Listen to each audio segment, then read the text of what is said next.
Why, It's hello D&D there. time. That it is. Hello, hello, chat. Hopefully, you guys can hear us all okay. I'm hoping. Seems to be coming in just fine.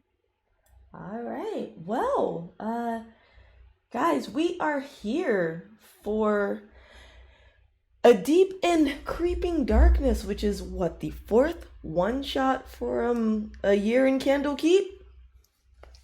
That's right. Yeah. Which means I think if we're doing shilling, then I think you should go first, CG, since this is your brainchild. Well, let's give everyone an idea of what Candlekeep is real quick, especially for anyone catching up on a potential thought. Yeah, that's why you're So, going first. Year in Candlekeep is my little initiative project. It Candlekeep Mysteries is a fun book. It's a series of anthologies starting from level 1 to going up all the way to level 16. And I decided to take a whole bunch of friends, nerds, geeks, and our peers, throw them all in a pot and take out, see what kind of rolls out of it. Today, we are in our fourth, A Deep and Creeping Darkness, with our wonderful host, Zai, who will not be part of the game. I'm sorry to tell you this. Shoo, we don't need you anymore. Go bye. Aww. Aww. Uh, Okay. Shuffles off. Well, I mean, if we were to have the game with you involved, it would probably involve me continuing and saying that I'm here with four wonderful members of our little group who have all been introduced previously. This is the first. This is going to be the first of our one shots where everyone has been previously revealed. And so now we get to the part where everyone's shuffling around. So, as it turns out, this is our group today, and I'll start with me, I suppose. I am the CG. You can find me nowhere because I don't much care for social media. But you can find me on various Good Beans D&D channels such as twitch.tv/fartingtart, where you can catch me every other Tuesday for Rascals and Ravnica, as well as every single Sunday for War of the Shattered Sun. You can also catch me every other Saturday for Saved by the Spell on Burnout Vaughn's channel. And tomorrow you can catch me catching up with the previous session, Book of the Raven, over on Wiley's channel. We had to push that back a little bit a week for the sake of editing stuff, but it should be good to go tomorrow. And that's it for me. So now I must determine with everyone's favorite die, the D4. I determine the die decrees that Bun, you go first. Fuck, it's always me. The die hates you. I can't tell you why. That tracks with all of my other games I'm in. God. Hell, I am the Bun, the FlusteredBun. I play your not so humble cleric, Sitara Arges. You can find me occasionally on Tuesdays as well with the CG and Rascals of Ravnica on Farting Tart's channel. You can also find me here next Thursday, once again, for it should be this next episode of this game. And on Fridays at 8 EST, there we go, I know the times of my games, I swear. For the Chucklefucks as we continue to raid a fort, and Surreal 100% has no worries about what's gonna happen ever. She's fine. You can also find me on my Ko-Fi, where I do art commissions for D&D characters. I also sell and make dice, make jewelry, or, you know, just on Blue Sky if you want to talk to me or like my stuff. He did it. I can... Correct. Art.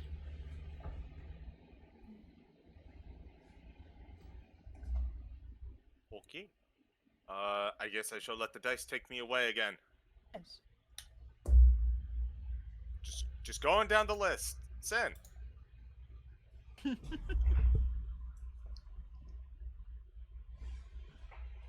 The dice are like, next, number order. The dice are the DMV. Don't remind me, I have to go there soon. That's rough, buddy. I can be found at twitch.tv/Sensuna84 where I stream whatever I want whenever I do. But enough talk, take it. That's a reroll. Heck yeah, we got a 3. Wand, you're up. Hello. I just go by Wand. I don't really stream or do anything like that, but you will catch me here actually on whoever's streaming Candlekeep and throughout the one-shots as we progress through the year in Candlekeep. With Candlekeep, I'm playing Libra, maybe a princess, definitely a wizard. She loves Professor Bookmark. Beyond that, she's just really happy to be here, so am I. We all love Professor Bookmark. Hello, Professor Bookmark. This is a good owl. Okay. He's a good owl. I'm very glad I got the required Tootsie Pop reference out of the way early. Yes. It's going in the book. How many chews I- does it take? Oh, One. Ah! Oh my god, W has 3 points on it. That's your answer. Oh my god, right. Well, that only That's it leaves for one me. person, though.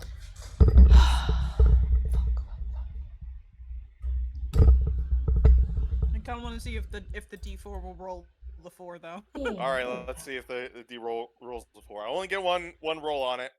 Yeah. It happened! Let's go! Yeah! This game is blessed. Hi. When you are not hearing me juggle a multitude of things all at Hi. once, huh? Oh. What'd I do? No, Sai did a die. No! What? Oh, Oh no, I didn't do a die. My computer is just I chugging. know. It is an old man. It needs time. Yes, when you guys are not witnessing me juggle multiple pieces of tech at one time, which is technically what you do if you're here, then yeah, you can find me obviously already here at twitch.tv/Xaimi site. You can find me Instagram, same place, and pretty much everywhere else at Xaimi or Xaiminess. Although I made this really easy thing. There you go. There's a link. It's in chat. That way you know where all the socials are.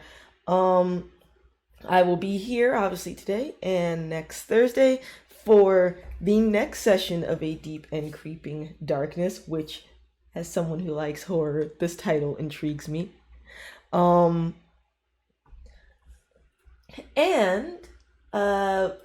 on Fridays, I am playing fighting games in beat 'em ups, although this Friday, aka tomorrow, will actually be some Monster Hunter Wilds, because yippee! And Tuesday, playing Final Fantasy X in the hopes that I can beat the Dark Aeons, because a certain DM that is here wants to see me deal with blood, sweat, and tears.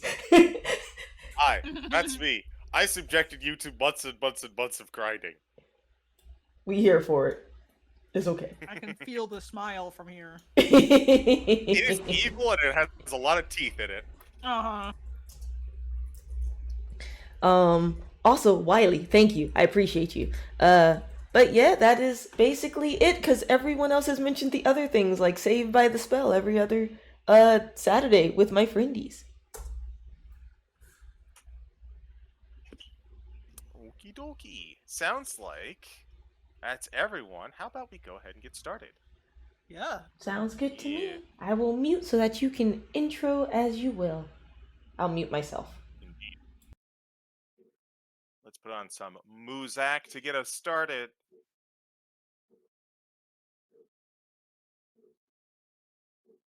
Turn that up. The year is 1492 DR, the year of 3 ships sailing. The town of Elturel has been returned from the first of the hells, Avernus. Duke Ulder Ravengard lords over the city of Baldur's Gate, jewel of the Sword Coast. The event convinces the high houses that the city needs more defenses and call upon military consultant Enver Gortash to aid them. Dire times lie ahead for the realm, but that is a story for another day, another time. Instead, we focus ourselves a few days' travel from Baldur's Gate to the south, to find a beacon amidst a sea of uncertainty, the proud library fortress of Candlekeep, bastion of learning, education, and timelessness. Hours melt away amidst the sounds of turning pages and bound knowledge. To the outside world, there is not to be seen but a solitary keep and the glowing light at its apex. But within is a place to put up one's shoes and enjoy some silent, cozy reading. Oh, what stories to read! Candlekeep is a host to many a book, great and small, informative and dull, safe and dangerous. For every book tells a story, and any good story has a touch of conflict. Perhaps a mystery buried within, begging to be uncovered. Perhaps a squabble over the first breadcrumb marker that falls from the written word. Perhaps a poor soul who can find salvation in the table of contents. Indeed, though the walls of the fortress are cozy, danger still hides if you can read between the lines. These are the mysteries of Candlekeep, stories told of the many quiet, personal challenges that individuals may find in their quest for knowledge. Although today we are not exactly starting in the library proper. Oh, we are still within Candlekeep, but rather than the main source of reading that most people are familiar with in the Pillars of Pedagony or the coziness of the hearth, we find ourselves north, or rather to the northwest. The erudite outfitters and clothers.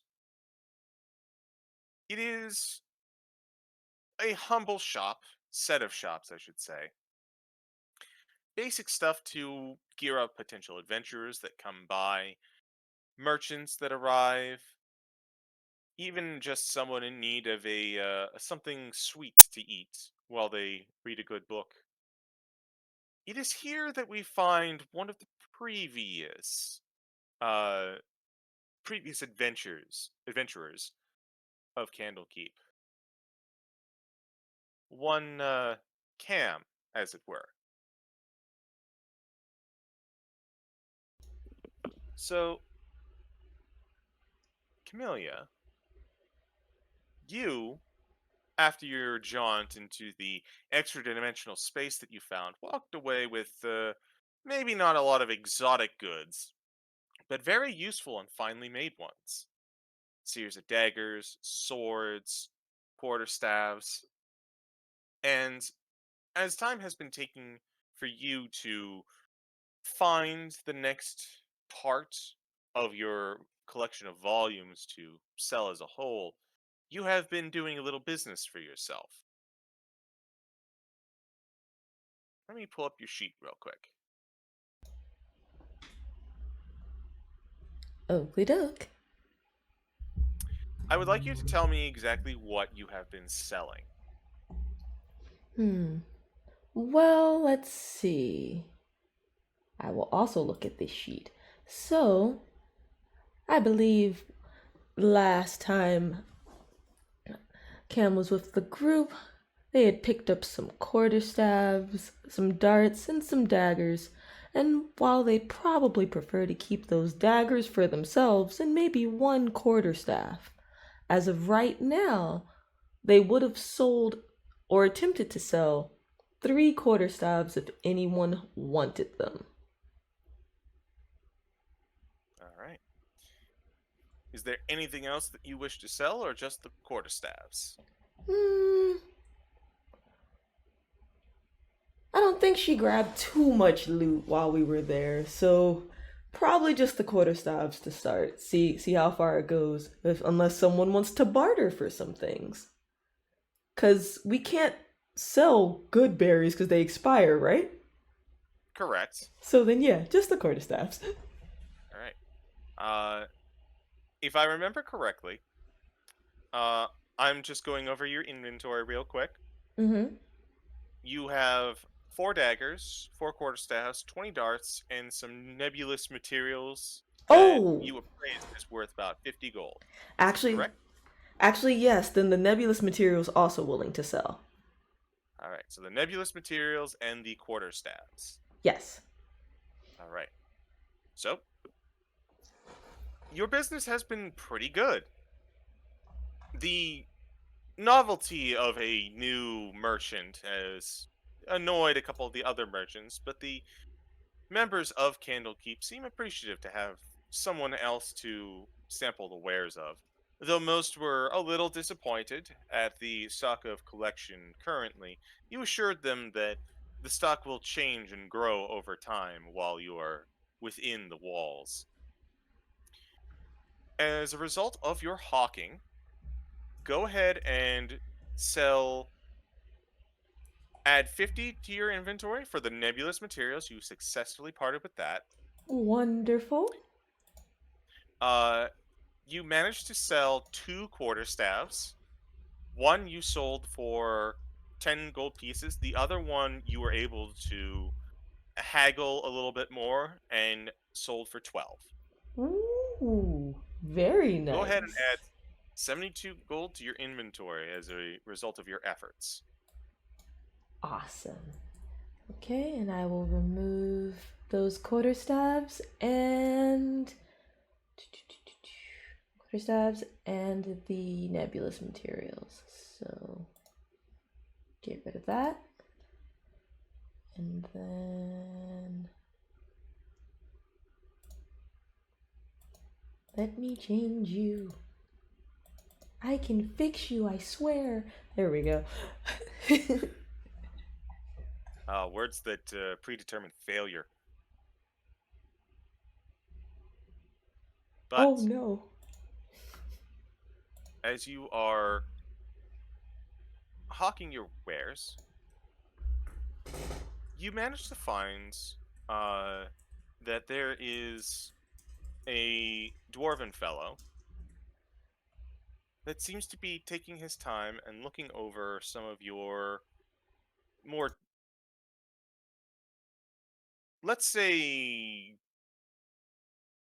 heftier weaponry. He seems interested in the quarterstaff, but as he kind of picks up and he goes,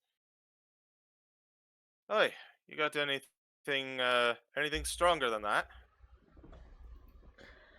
Huh. Honestly, that depends. Just got into the library proper, but currently have the quarterstaffs. Might be willing to part with a couple daggers depending on what you're offering. But still boosting up my inventory. Gotta go acquire some extra wares. So you're one of the go-getter types then. That I am, actually. Came here off of Tradeway myself. Hmm. He kind of strokes his long beard. This dwarf is completely bald. Um, but he has a rather impressive, if unkempt, beard. And as you notice, he's wearing what appears to be a like an apron, but like more like a smock than anything else, of kind of a amber coloration. And you can see that the tips of his beard are, even though they are deep black, they fray at the end as though singed, much like the arm on the hair of his exposed arms from his rolled up sleeves. And he looks back to you and he says, "Ah, and you and I might be able to do a little business. Name's Tormund." He holds out his hand for you. Cam will put out their hand. How do I spell, Tormund? I will put it in chat. Bless you. Gotcha. Pleasure to meet you, Tormund. Name's Cam. Hey, Cam. Good to meet you. So what are So, you in the market for? well, I'll tell you what. I'm in the market for a bunch of go-getters. And you strike me as one. He'll see an eyebrow just arch slightly. The bandana is still up over the bottom half of their face, but he'll see like an eyebrow arch in a curious manner. Go on.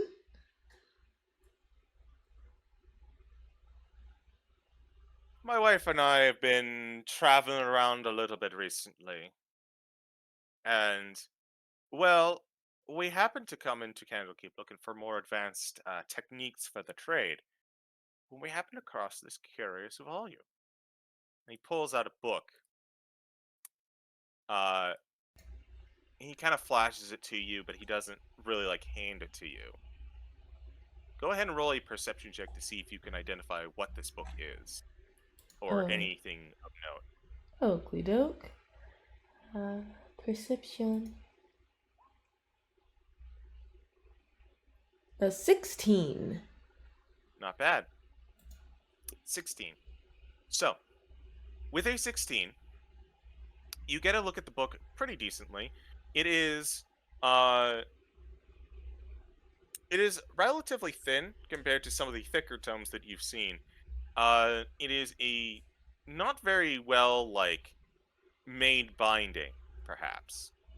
But it seems to have withstood some wear and tear as it has continued with the test of time. Most notably, however, it is on the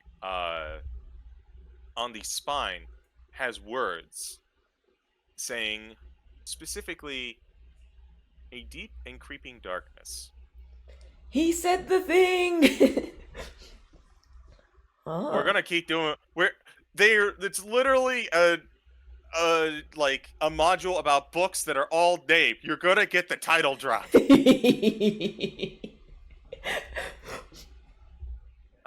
But he kind of like waves it in his face. You are unfamiliar with this, what a deep and creeping darkness even could be. Like, not even a history check would be able to answer that. But that seems to be what the book is. Huh. Alright, so you found this here, a deep and creeping darkness, but what exactly are you looking to do with it? I might know one of the scholars here that could potentially help take a look at it. I don't need to look at it. I've already gone and read it. But it's what's inside that caught my eye. Here, why don't you give it a quick read? Actually, you know what? Second thought. We'll hold off on the reading. Just I'll let you know a bit about the cliff notes for now.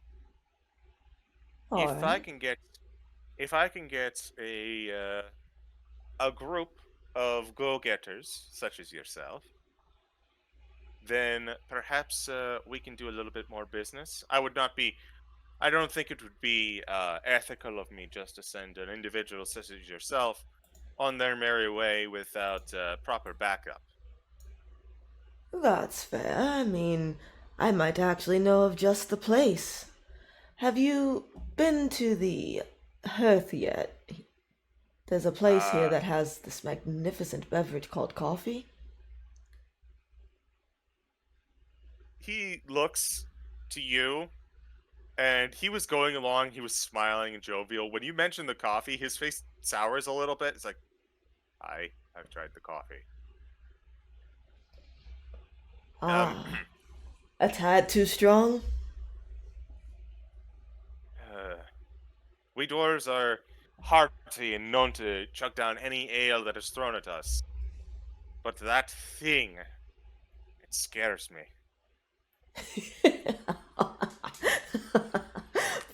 Fair enough, friend. Well, at least it's a nice place to perhaps acquire more go-getters, as it were. Hmm. Sounds like a good enough place. I hope I'm not interrupting your sales for this. Oh, not at all. The best thing a merchant can do is, go collect more. And the only way we can do that is, getting our hands dirty a little bit. And, like, he'll notice that they're starting to pack up some of their things. They seem to have a good system going. Like, things get packed up into pouches, coat opens slightly but not facing them, putting certain bottles away, picks up their lantern, backpack. All right, shall we go? Hey, sounds like a good place to start. And as the two of you make for the hearth, we cut to there. Currently, the hearth is seeing not a lot of activity. It's mostly due to the time of day, which is roughly about 3:30. Bit of a lull in time for the cafe side of things. Most of the avid book readers are currently in the Pillars of Pedagogy, while some are currently in the House of Rest, and some still are looking for something. But the Cafe of the Hearth is more or less, I wouldn't say empty, but compared to the height of activity, not so much. Within, however, currently,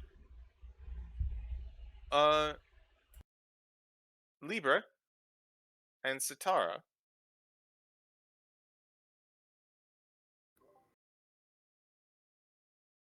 you are both currently inside the hearth. What are you doing at this very moment? I would imagine Sitara had been following Libra around, carrying her books, because it's the only way she can be trusted with books. Yeah, Libra is looking for just fun little stories. It seems she's even got a soft spot for almost books that you would say would be for a kid. A lot of a lot of like classic fairy tale stuff, like pretty simple stuff. But it's like she enjoys every single one of it. Like she just cannot get enough. So it's a good workout for Sitara. Thank God I have powerful build. I have a -1 in strength. Yeah, like the kids better. All right So, though. I suppose this leads to a follow-up question. Are you reading the books together? Oh, does Sitara like to read? Because Libra Sitara might. does like to read. However, Sitara can't sit down and read. That's okay. Libra would be willing to, well, kind of like read it out loud. It's something that she definitely. It's almost like kind of like she's got like a natural talent for it. Kind of Aw, like can get the sense like, oh, maybe she's read to kids before or something like that. You don't know, but perfect. which is kind of charming for somebody who's like potentially a princess. You wouldn't think of like somebody like that being like, oh, I'm going to read to the kids, sort of thing. But she's partway through, let's say, a chapter about how. And so the Green Knight and the lovely Ember Princess swept their ways through the halls of the Obsidian Dragon. And unfortunately, it seemed like they were taking the long way. There were so many mirrors and so many paintings and so many treasures abound that it was difficult to find their way out. Every single piece of treasure was so shiny and so colorful that they wanted to take everything home with them. And probably about that point is where she would like, look up because otherwise she's just going to go on for a while. Mhm.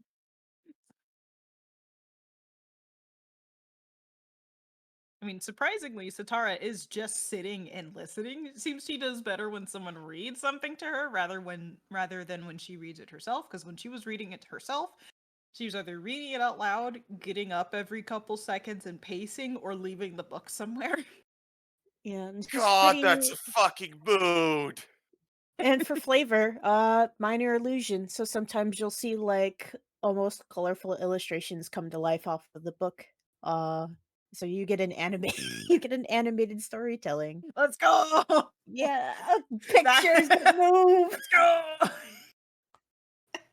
But yeah, no, we're just having fun, I think so.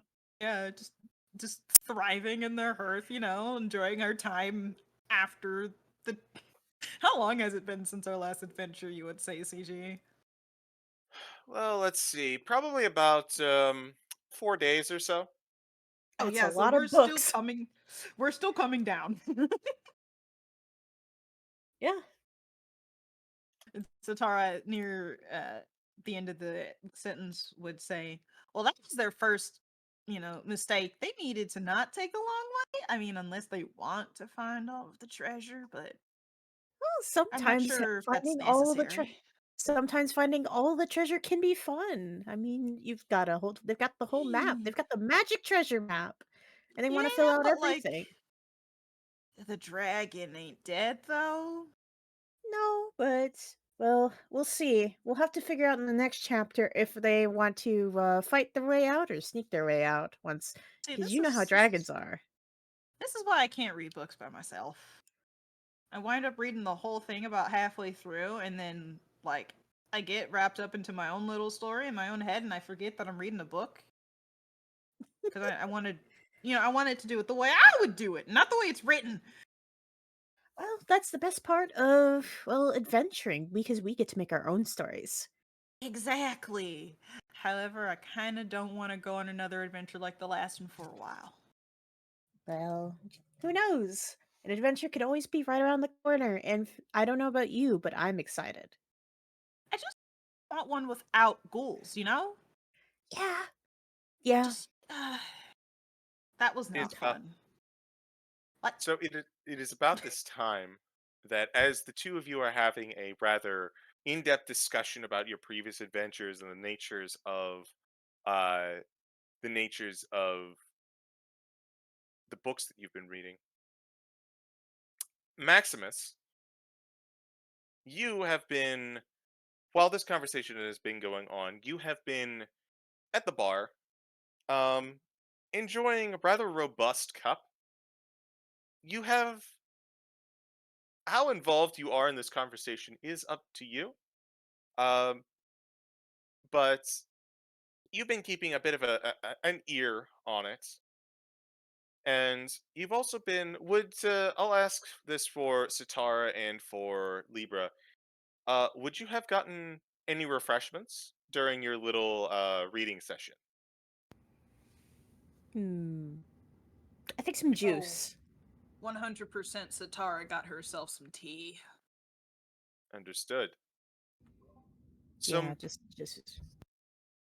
Maximus, you are currently picking up the order for the other two, as well as I assume yourself.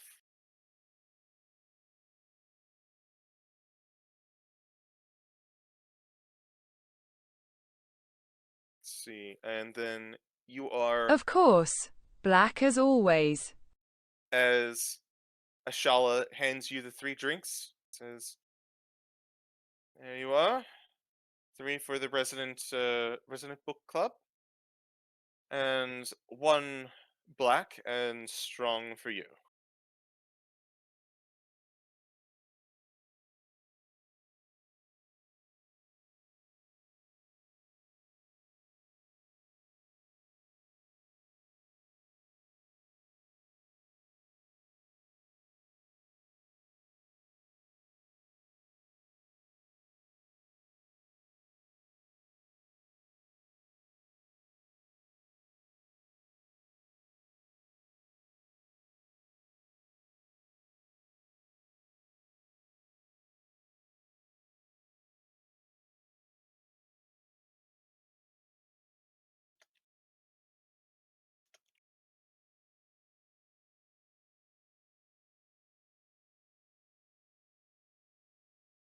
It is a pleasure as always. Thank you from the bottom of my heart for your courteous service, he says, dipping his hat. Somehow, both of his hands are full as he does so. Ashala looks nonplussed.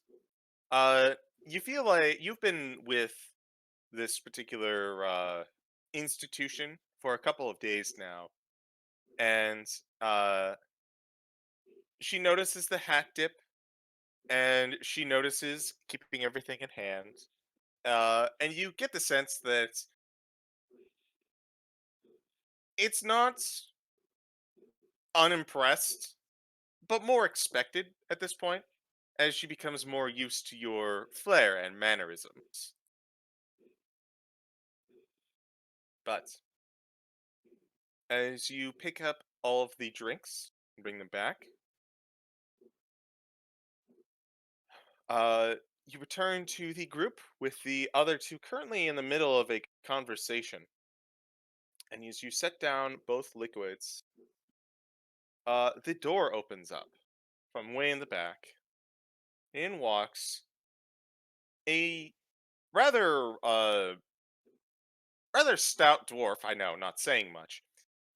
With a bushy black beard, wearing a amber apron, and behind him, a somewhat robed individual with a mask over their face. At first, you may have thought that it could have been Sebastian, but upon closer look, you actually recognize this individual as one of the merchants that had shown up not too long before everyone else here did. Cam. Mm-hmm. Tormund looks to you and says, "Oi, it's a little dead in here at the moment." Yeah, but truth be told, that's perfect. It's easy to kind of find who you're looking for without all of the additional noise. Besides, Shala always has a Shala always has a little bit of inside information regarding who comes and goes. So it's worth a shot. She does have her ear to the ground, I suppose. Alright, let's start there. And we'll walk As over. the two of them walk past, the three of you eye the customers, but the customers who have just entered, but go back to your conversation that passed by. Shella greets the two of you on approaching. It's like, hello? Uh, need any coffee, drink, juice? It's still a little early for ale. It's never too early for ale. What was that? I said it's never too early for ale. Well, here it is, Tormund. Nah. I agree. I mean, who knows, Shala, you might be able to find a way to mix some ale or something of the alcoholic variety into that there coffee at some point. So all you are familiar with the anime Soul Eater, right? Oh, very much so. I feel like I don't need to go further beyond that, but just for those who are unfamiliar, Excalibur face. Look, Cam is enterprising, okay?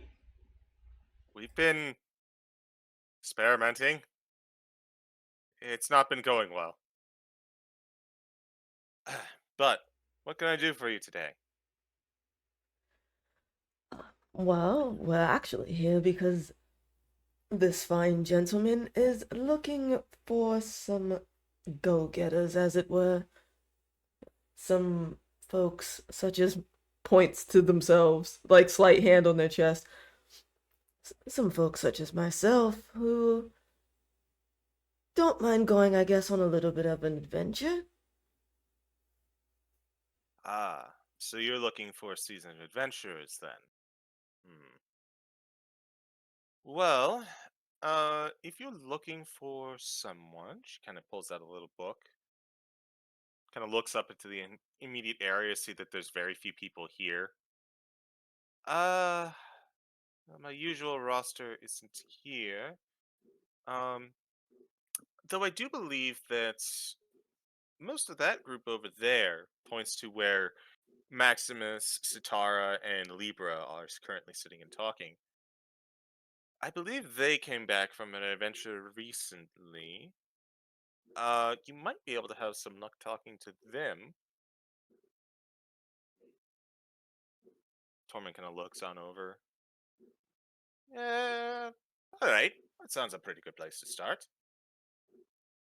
Yeah, don't let the well-read ones fool you. Knowledge is power, as they say. Observing the fact that the other two individuals seem to have been engulfed in books. At least one of them is still there. You don't know where the other one went. Libra, if you look up from your book, Sitara is no longer there. She is at the bar. Yep. She'll look up and she'll shut her book, move on over. This almost 6 foot tall furbog somehow is right next to you, Cam? Oh, Didn't hear them coming. hello there. Looks at Tormund.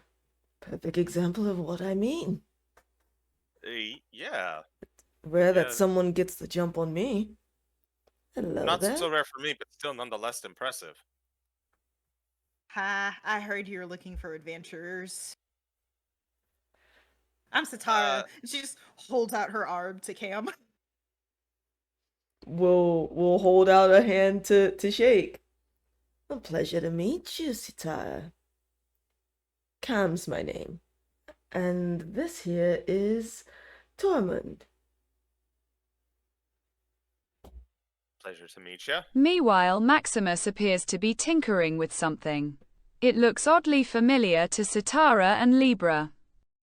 If Sitara had noticed, they don't. Sitara's like, so what do you guys got going on? I mean, we just came back from a mission, but you know, I like going out and doing things and helping people, and I'm bored. Ah. So I guess Owain had you guys doing something too? Yeah. See just her look in the long distance for a second. 20-yard stare. Flashbacks. Yeah. Mind you can't tell if this furbog is old or young. Then they look back at you. Yeah, it was a time. Wouldn't say fun, but we got it done and no one died. Oh, well, then I guess that means that you're one step ahead of me. 'Cause Oh no. no one on our end died. I mean, those who did, it was kind of out of control, but that's beside the point. Your friends, gestures to presumably who Sitara is talking about. You said your friends accompanied you on this adventure? Yeah, that's Maximus, the master of mystical arts. She'll point over to the other side of the bar, and that's Libra, she's coming. Hello. She's a wizard. And just slightly walking over with her book, which she closes. And then Sitara will lean over to Cam and whisper in her ear, she also might be a princess, but we haven't confirmed or denied that statement yet.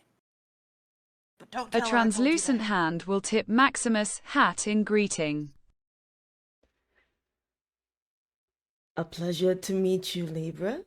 And Maximus, a pleasure to meet you as well. I do have a question, though. Is it your entire name, the whole sentence that must be said, or is it just the name? I'm asking because, I happen to know, let's call him a friend of a friend that also goes by the full name.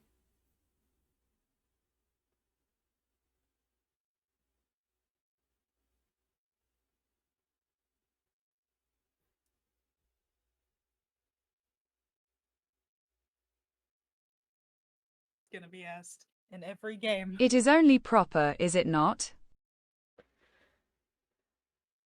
Well, as I like to say, the customer is often right.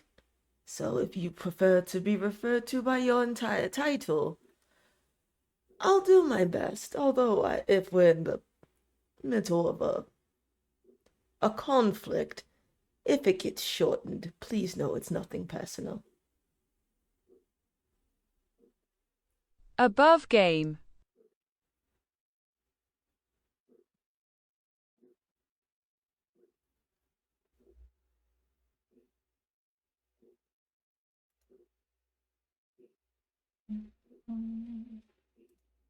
Sec. No worries.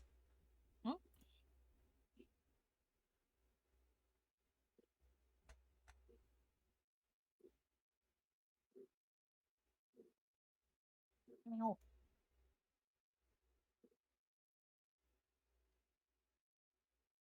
Don't mind me looking through things as well. I finally got some tea for myself, so. Magnificent. Rooibos. I am bad with names and we are in commercial, so I can't see Zai's name. Cam. Or Camilla. Oh. Camilia. No worries. It's Cam. C-A-M. Does Cam know thieves can't? That they do. Maximus seems to be a magnet for this. Chaos gremlins.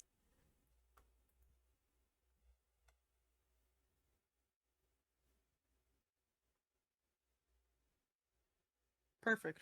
We replaced one with another one. You see the man gesture to you, merchant or thief. Thank you, Joe. Cam will kind of like adjust their lantern a little bit, and the response will be, why not both? And you can sense under the like bandana that there's probably a smile there. Poor Kayla knows those.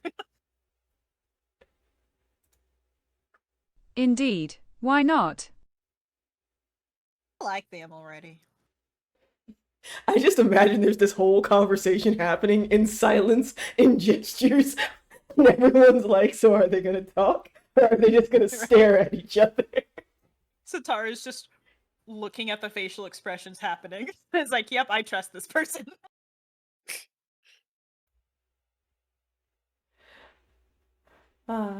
You see a slight smirk draw across the man's face before he returns his attention to a strange box in his lap.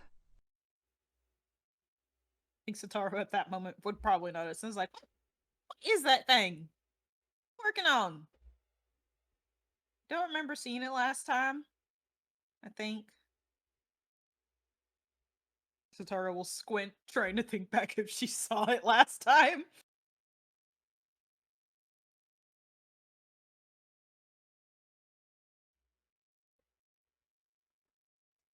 I am also curious.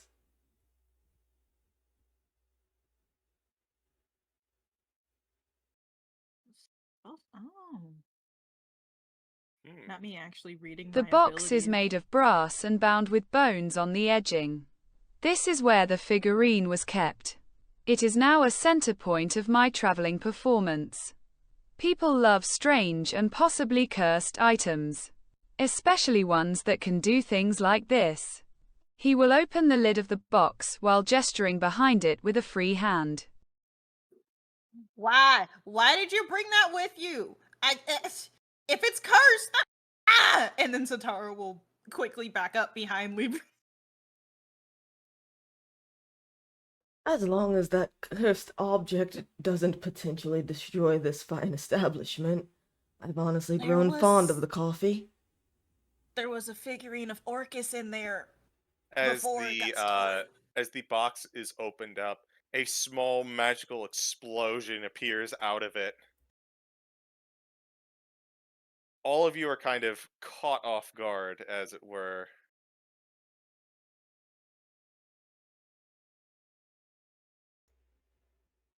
Well, I wasn't expecting that. Let's hope you. I'm sorry, what the hell? What in the hell's with that? Everyone who was in combat with Sitara last feels that familiar flourish of her holy power winding up.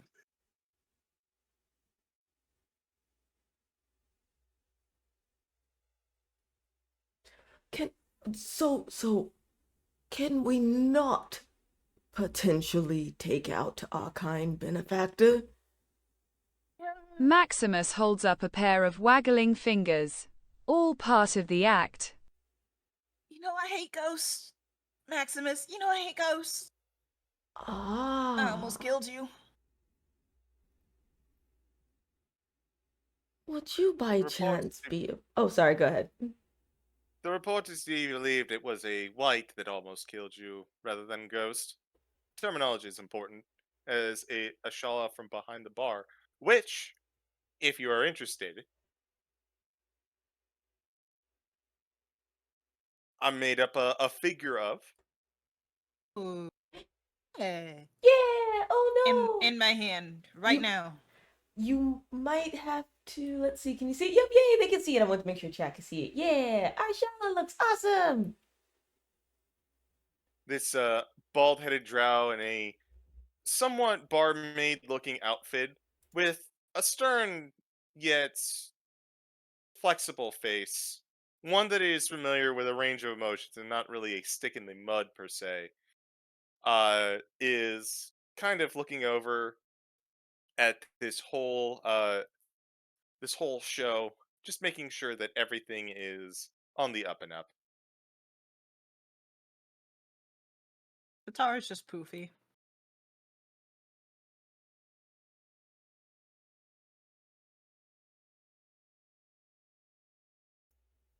Still, Wow. it was undead.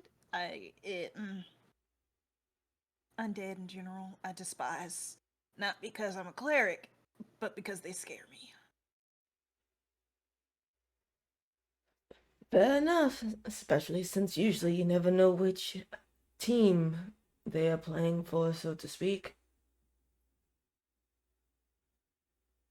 We're still looking into, by the way, the whereabouts of Weary.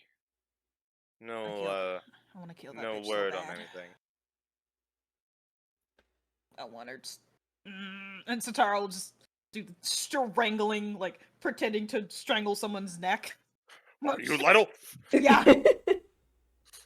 Actually, an important question above game. Would Cam have received any updates regarding Matreus and what he could or could not have imparted? What do you mean regarding imparted? So, if I remember correctly, Owain had sent us to go find Matreus because Matreus might have been able to give us some insight regarding a book of some sort, but unfortunately, So the he got caught up in a situation snack. So currently, the situation with Matreus is that the individuals at Candlekeep are currently investigating uh, the options to perhaps secure a way for resurrection. But time is quickly running short, and you know that a decision will probably be made regarding that pretty soon. If if Matreus doesn't impart this to you, then you might be in a little bit of an unfortunate situation. But until then, Candlekeep has told you to hold off on it a little bit. Gotcha. Figured that I should ask just in case that comes up in conversation regarding other adventure. Yoo-hoo. Hello? I feel a little bit forgotten here, Torment says. Sorry. Yeah, hi, Torment. Sorry. Hi. Oh, you're not forgotten at all. I was actually concerned briefly that whatever was in that box might hurt you.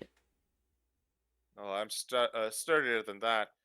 But perhaps we should get to the issue at hand. There's a fair bit to be discussing. That is fine by And me. he pulls out the book that he showed to you, Cam, but he shows to everyone else. It is a thin leather-bound book with a deep and creeping darkness uh, on the spine.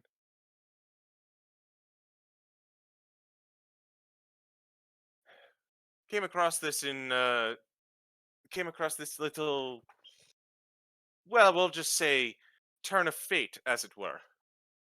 And he slides the book onto the table, prompting anyone who wants to read it. Libra will reach for the book to read. To the surprise of no one. But Cam noticeably waits. I don't know, the last time I picked up one of these, ended up kind of sort of walking into it, so by all means. the I book, really think Libra would love that. Libra, you Yes. thumb through it, and although you are prone to taking your time with stories in particular, what you have in your hand is not a story exactly. It is instead what appears to be a collection. Hmm. As you are going through a deep and creeping darkness, the pages read not as uh, information or the weaving of a tale, but a recounting. There's a talk amongst all of these. There's a talk of the story being told about a town called Vermelon. Vermelon, 70 years ago, was a mining town, which had discovered a vein of platinum in the mountainside.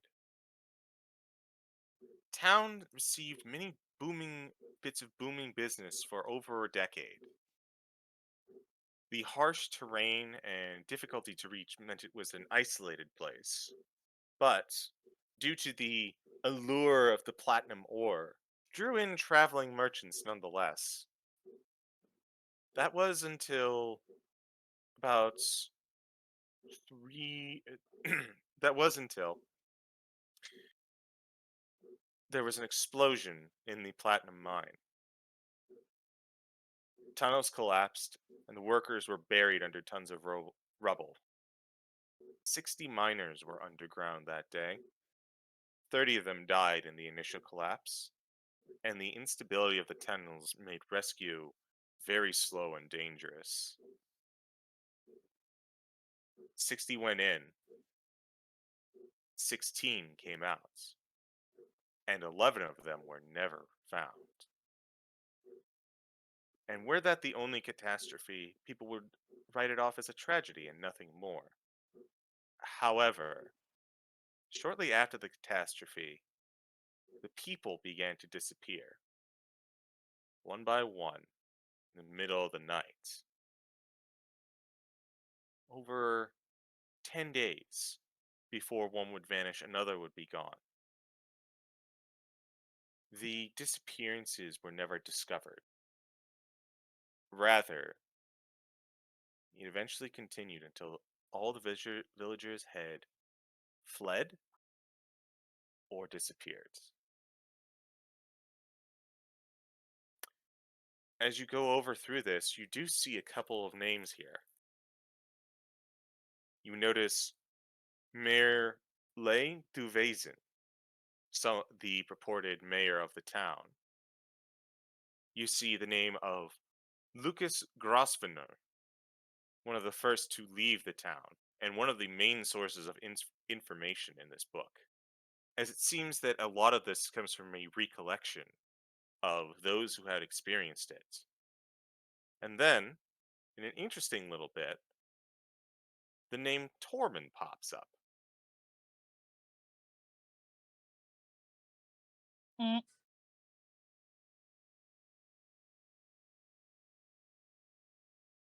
You close the book, having come to its conclusion, and you put it back on the table.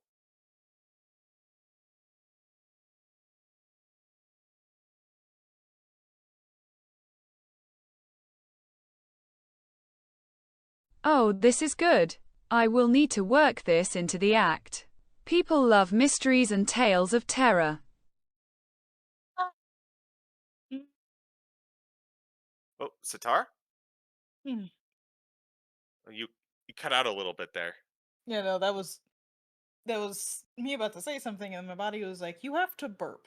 So, Ah, was Libra reading it out loud or just to herself? She would read it out loud. Then Sitara would slowly turn toward Tormund is at the mention of his name in said book. he waves. Knowingly, almost.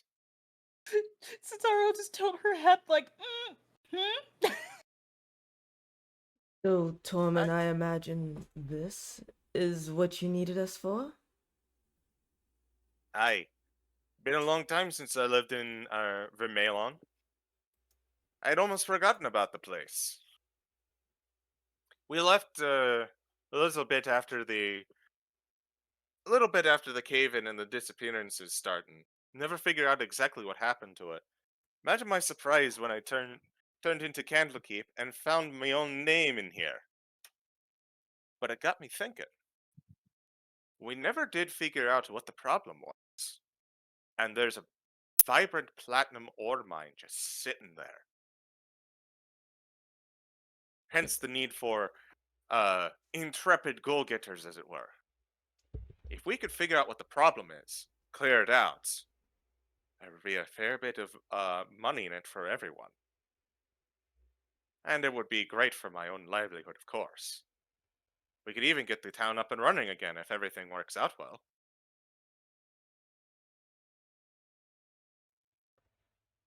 For a brief moment, it seems like Cam kind of like not so much forward as like got stuck for a second. And then there's like a slight head turn. I'm sorry, did you say platinum? Platinum. Platinum! Wow.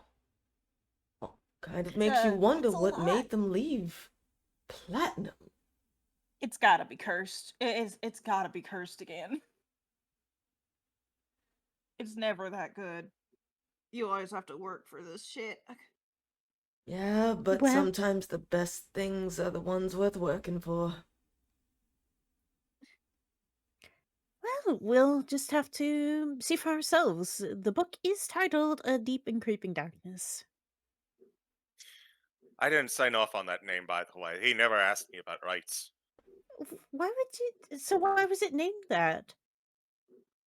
I don't know. It was some bard was running around wanting to collect a story for perhaps a tale.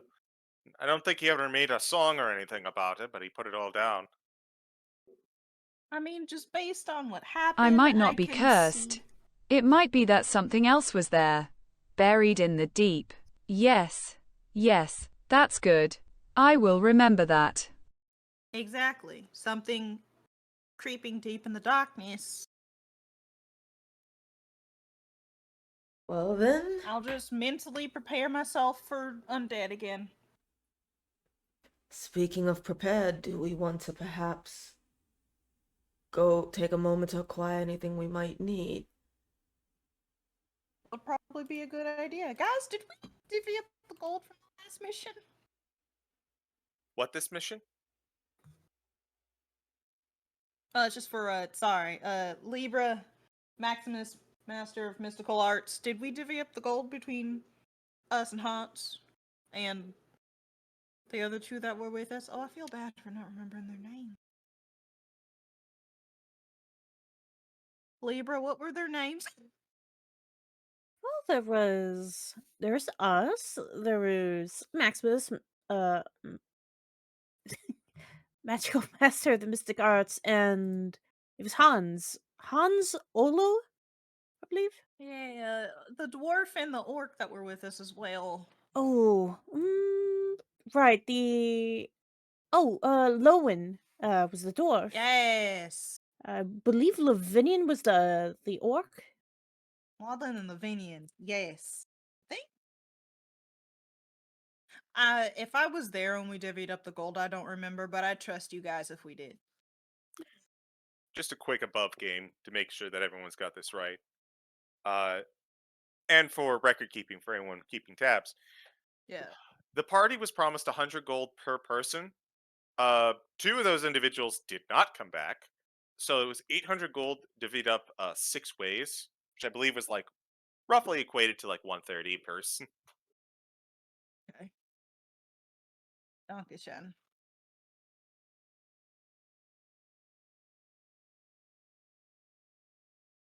That is, ironically, the one thing we did forget to do above Yeah, game. we forgot to divvy up loot. We did everything else. Whoopsie. Oops. It happens. No, but I think Hans found a new piece of clothing or something he fancied. Maximus says, referring to the saddle. The saddle's really ironic. That was an act of a god right there. I don't know which god, but it was a god. You see, I think going to get some items and whatnot would be a good idea. I think I might need a new weapon. Probably something for but definitely going to need some supplies since we're going into a mine, so that means it's going to be dark, and we're probably going to need things, well, things you need for caves and mines. So probably some rope and I'll healing potions if we didn't keep ours. So I'll probably leave the mind rating potion here because you said mines with a D and not with, or no, mines with an E and not a D. Got it. Huh. Well then, if you guys need any assistance, I could probably speak with the fellow merchants, see if I can get us some supplies, or at least accompany you on your search. Above game Cam is basically offering to try to help with haggling because merchant brain. Yeah. Yeah.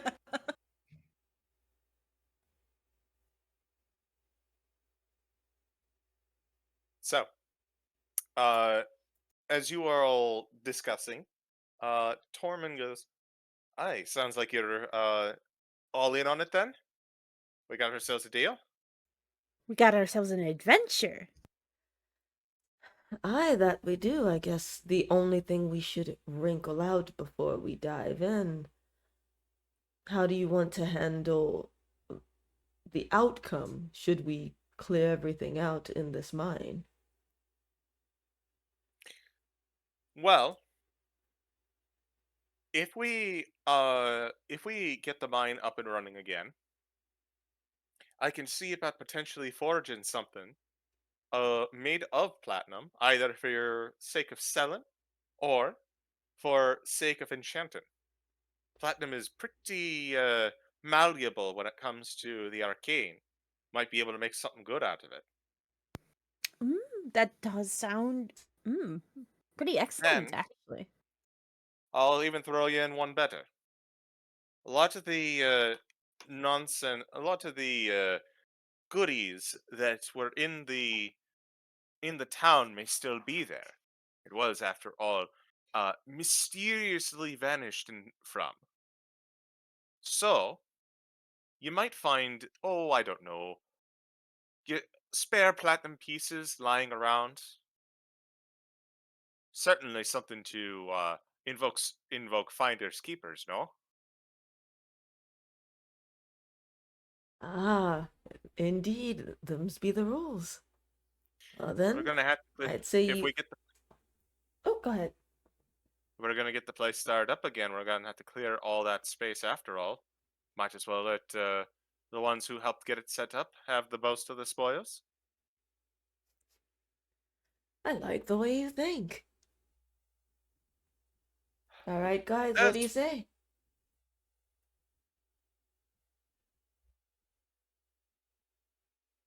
That works for me.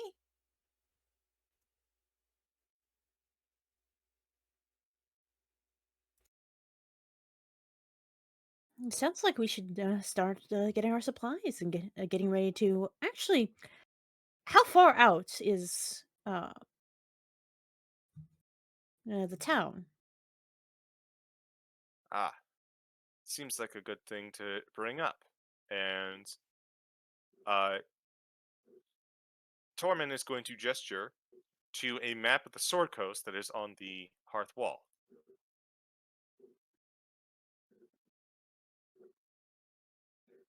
I will perceive it with my eyes.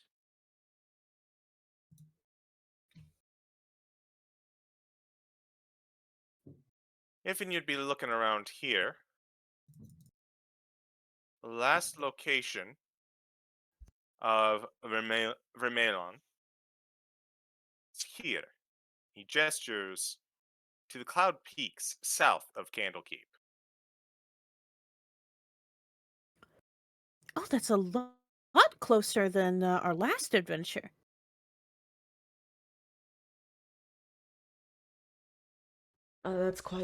That's a nice little trek.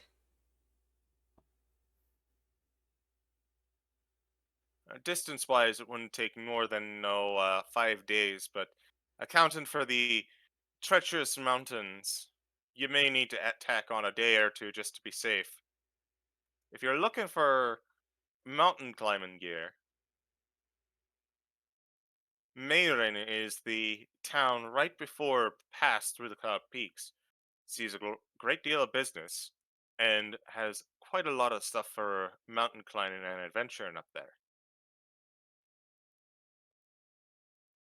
All right, then it looks like we're making a quick pit stop there on our way in. So 5 to 6 days, give or take.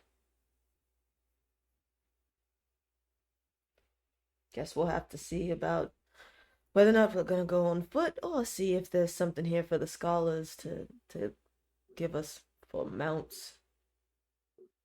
About that, dear, Chalice pipes up. This is not exactly Candlekeep business. Ah, fair I'm enough. afraid we can't loan you anything nor provide you anything. Other than what you're willing to buy out at the outfitters. That is fair. All right then. Guess we should go grab those supplies.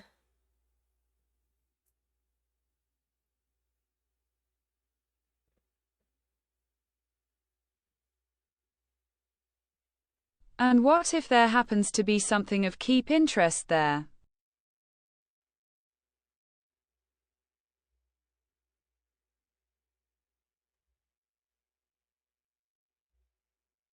Well, anything that might be of keep interest is worth analysis. I'll leave it up to your discretion if you think something is of keep interest. And if it is deemed worthy of the keep, then proper compensation will be imparted, as is the usual rule.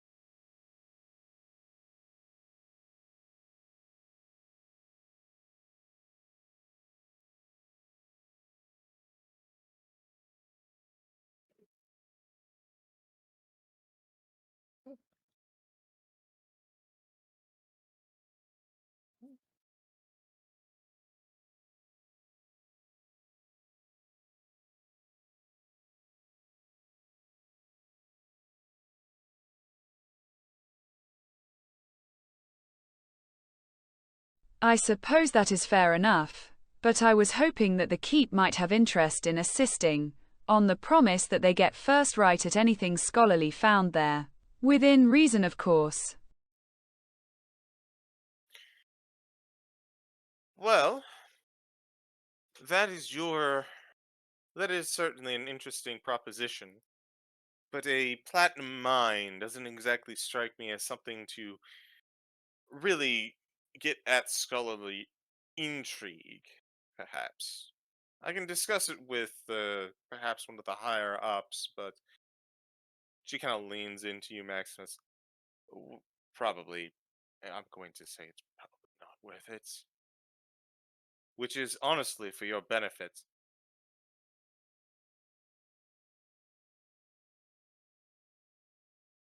Why is that? This sort of thing can be a little tricky. For example, take take this book. And uh Shala gestures to a deep and creeping darkness.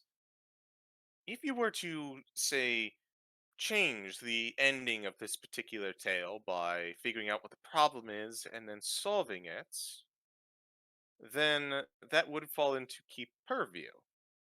It would also mean that the keep has at least a hand in ownership of the mine. Bloody hell it does! Yes, exactly. I'm not saying that you can't, but I am saying that it is something to be considerate of if you request their assistance.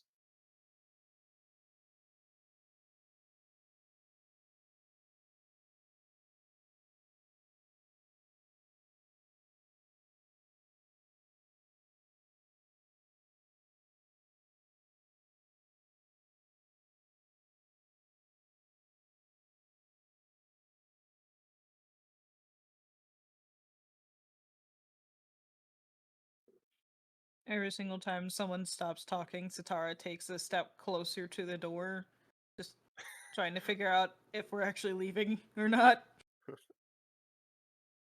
I suppose if that is the stance you want to take, then we will leave it to the highest bidder for anything that is found there. Very well.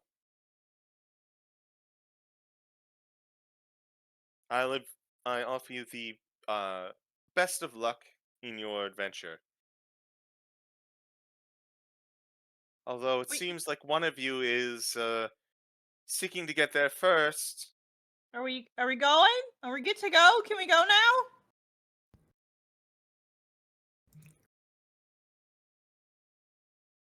Like, I wanted to be prepared. We should probably get ready to get on the road. Yes, please. Yeah, I'm ready. If we can't get any supplies on the way out, we can get them at the town. For someone afraid of undead there, you seem eager for all this. I'm bored. I want to go do something. Let's go.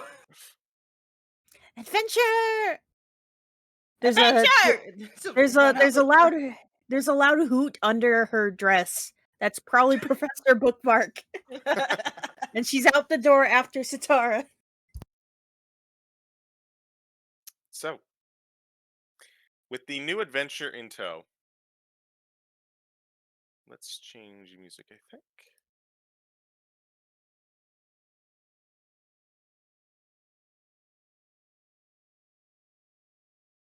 There we are. The journey to Mayrin is not particularly difficult. It is an exceptionally well-traveled road, part of this belt that brings its wares to Baldur's Gate past the Cloud Peaks. You see many instances of patrolling Flaming Fist as you leave Candlekeep, but as you go further south, the numbers tend to dwindle. Perhaps they wish to remain close enough to Baldur's Gate and their seat of power. You do find many merchant carts as you travel by, going both to and from. The travel takes about 5 days. And as you begin to approach the town of Mayrin at the end of the 4th, you see that it is rather quite bustling. The town is set up with the road as its cornerstone, its very center. Imagine a hmm, probably about 200-foot like wide road and many stalls and buildings alongside of it. It needs the space too, as many a cart and individual are traveling in it, both local and passing through what can only be described as uh, light checkpoints. There appear to be some flaming fists here out trying to keep an eye out and keeping the peace. You have to be a presence enough to make sure that the everything continues as it should, and it is. For although there is a lot of activity, there is not a lot of trouble.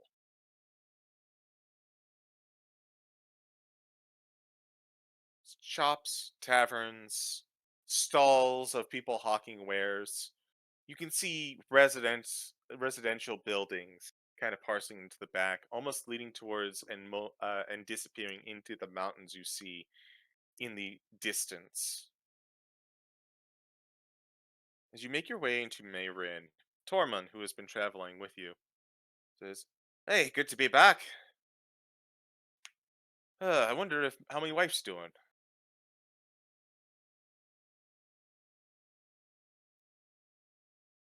How long has it been since you've seen her?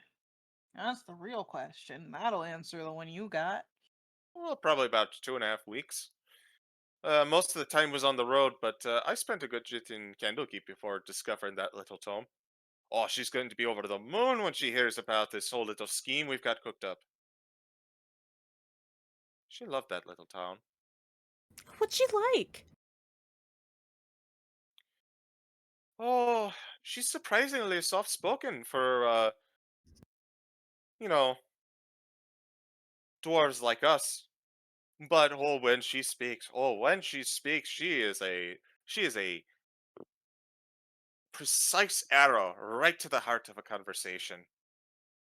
It's wonderful to hear whatever goes on in her mind. The two long red pigtails going all the way down to her backside. Many a freckle across her cheek. Many a scowl at me whenever I leave my tankard on the table. uh, It sounds like a caring spouse.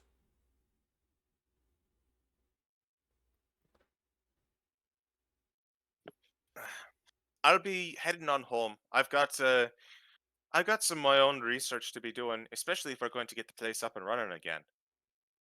If y'all are seeking to clear doubts, meet up back here and tell tell me of what the circumstances were. All I'll be sure to right. follow. I'll be sure to follow with hearty pickaxe in hand, provided you come back. That was a little dark for me. I apologize. No, I feel like that's on par. But we'll try. Libra will probably tell you everything that happened. Or Maximus, Master of Mystical Arts. Not sure which one. It depends on who gets there first. And This Sitara will time we just don't give him have a to. big thumbs up. This time we don't even have to race anybody to it. Oh my god, right, Cam, you didn't even know. We get to tell you on the way there then. Uh, uh I'm sorry about the race. Yeah. Our entire last mission was probably not fucked up in the same way as yours, but let's just say there was a lot of shit going on in the background that we weren't aware of until the last moment. Like the group we were supposed to be working with actually wanted to race us to the end to get the most treasure. And then it turns out two of them were actually evil. Well, I guess one of them was evil and the other one was her undead bodyguard. Wow, unbelievable. One group gets to do a Yeah. race? while some of us get thrown into another dimension. Well, did you run into a worshiper of Merkel? Ran into a mimic. Didn't run into... Does Cam know who that is? What that is? Religion. I'm like, oh shit, in character, would they even know? Oh, absolutely. Religion. 10. Oh, Yeah, no. even with a 10. Merkel is the god of death and the lord of bones. They are a member of the Dead Three alongside Ball and Bane, and are well known for being an absolute fucker. Well, you know what? I did not encounter any of that fuckery. You know what? I'll take the mimic. That mimic, fine. Honestly, I would have loved a mimic.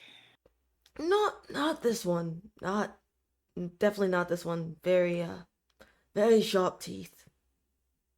Lots of nibbling. Well, But okay, still, well, I what find... kind of mimic did you run into?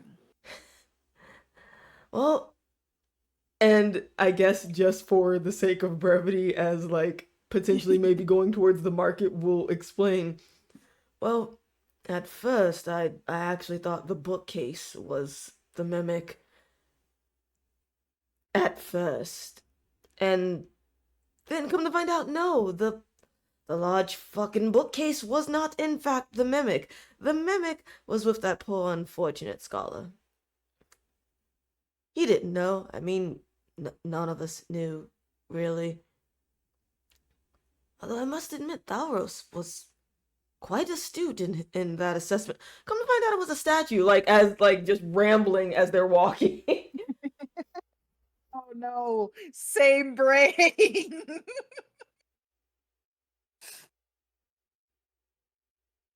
You guys have been cursed with someone who talks the same way Sitara does, just with a different accent. Oh, I'm also just doing that so that CG doesn't have like rambling for 2 hours. Yes. Tormund, as he begins to leave, mentions to you, I mean, feel free to stock up, and if you're looking to wet your whistle a little bit, there are actually 2 other people who came from Vermeilon. I have to keep checking on the name because I keep putting the I and making it Vermilion, but that's not it. Blah. That's how I My originally brain wrote thought, it. Yeah. My brain thought vermicelli, and I'm like, no. There's an old son of a gun tavern keeper, goes by Lucas. He's at a tavern called the Bored Weasel. Might be there right now, and you can ask him for information. And if you're looking for even more, Little Astra, I believe, is working as a florist. They were only 8 at the time when all that nonsense went down, but they still might have some interesting information for you if you choose to seek it out. Or you could just go right on in. Not exactly sure how much info they would have, after all. But I'll leave that to you. I'm going to go back to my loving wife. I will absolutely take you up on that offer for a good drink and possibly good information. Have fun to your wife. I said hi. Will do. We're going to go have sex. And he gives a thumbs up and walks away. Didn't need to know that. Libra is covering what would be the ears of Professor Bookmark. Sitara just looks at Maximus like, why did he tell us that part? It has been confirmed that Tormund fucks. I'm glad we know this now. Yeah. That man certainly loves his wife. Anyways, we have shopping to do. Oh, fuck. I don't know, but it's going into my record of this whole affair. Why? Then we're about to name a dwarf named Torben. Parentheses. He fucks. He End fucks. Yeah. parentheses. Oh, So, man. here's what I'm going to want you guys to do. Yeah. It sounds like you guys want to go shopping, and you also want to look up information. Yeah. So, I want you guys to, above game, compile what you want to do at the shopping. I will take care of that above game. I will also factor in the haggling that Cam wished to do, and I will get that stuff for you as you so desire, so we can focus on keeping the game rolling. How's that sound? Yeah. Sounds Yeah, good I to mean, that's me. efficient.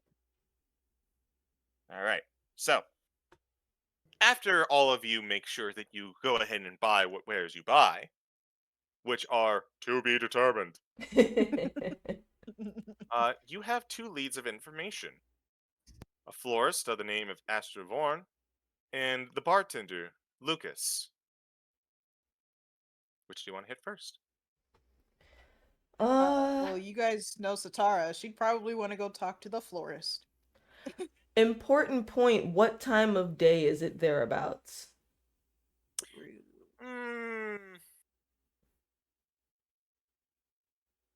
Early evening, probably the equivalent of like 5 o'clock. The sun is starting to set. Okay. Because we probably wouldn't go into there while it is pitch dark. So yeah, I'd say florist first, and then the bar.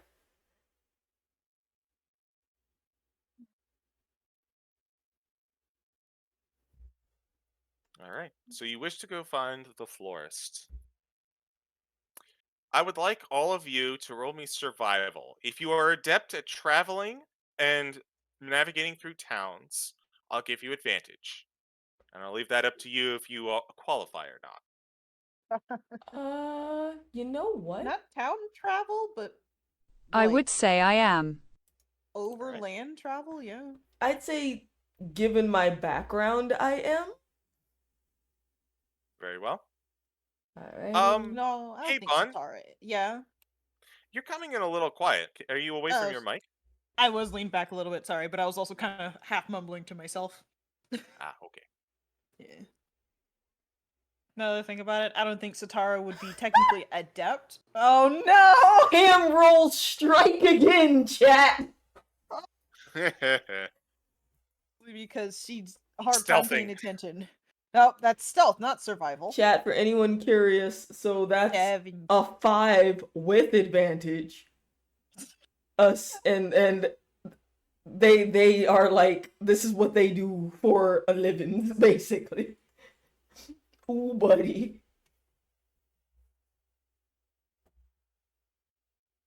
Libra?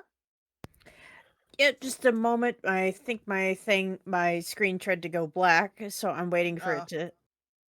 Oh, Which fuck. keeps up. Yeah, no, threaten it's its just my life. monitor. Don't worry. Okay. Threaten its life. It always works for me. I attack the darkness. Here, just survival. Sucked into the darkness. Yeah. 10.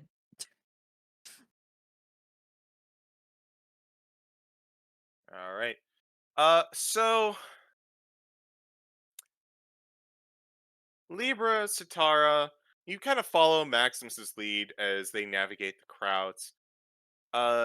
Cam, you are very familiar with navigating the crowds. However, you are also in your element.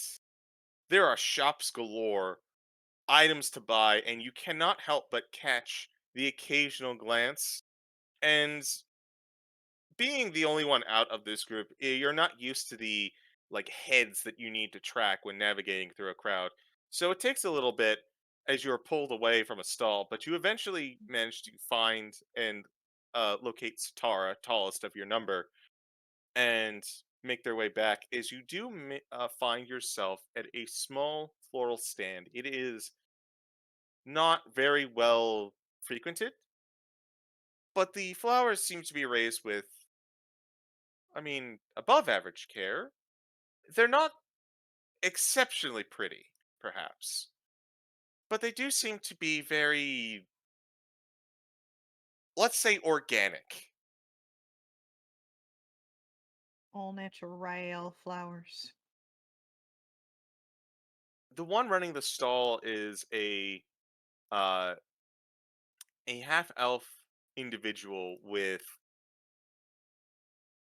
mostly reddish hair, streaks of gray going in.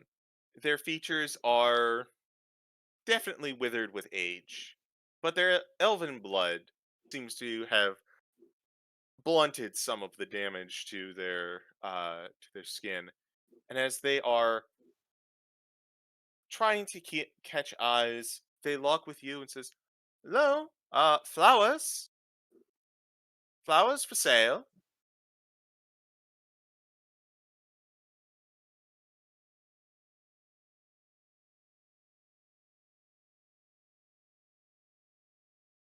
The groups.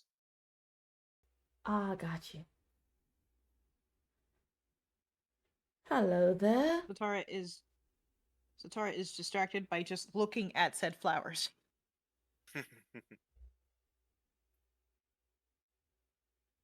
Flowers for sale. Anything catch your eye? We've got poppies, we've got periwinkles, we've got other flowers that don't start with P. Daffodils, perhaps some lilacs.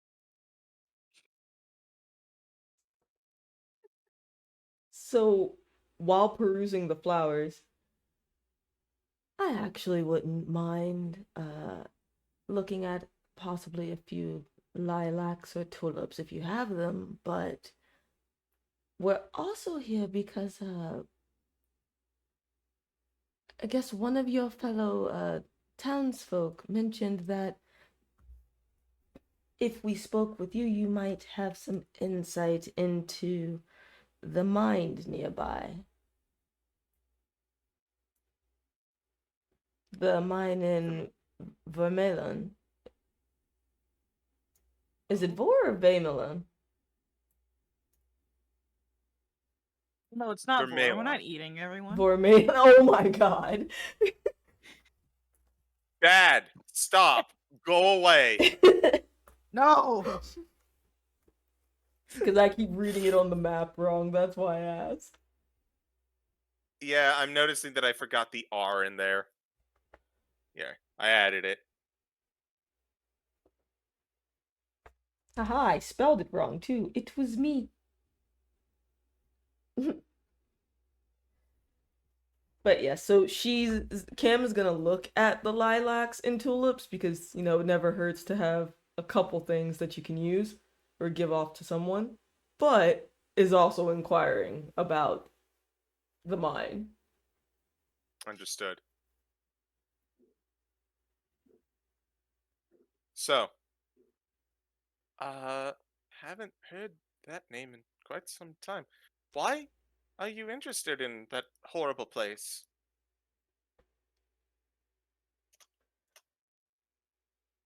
We've been tasked with assessing the state of the mine and, if possible, providing more insight as to why it is the way it is.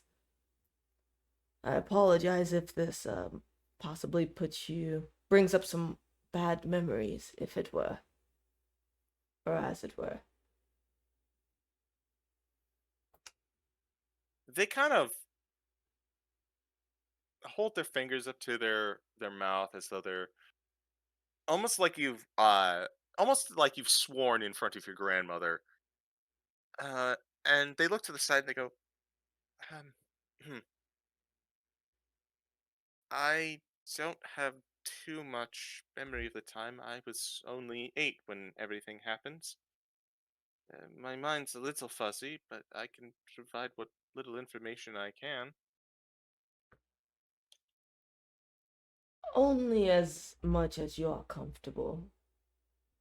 And of course it is on no condition of the flowers. And Cam will actually like pick up or like select a couple lilacs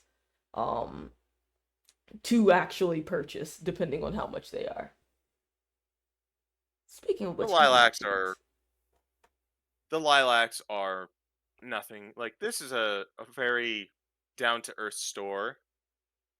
So the lilacs are but 1 copper piece. We'll hand over uh like 2 or 3 copper pieces for 3 lilacs.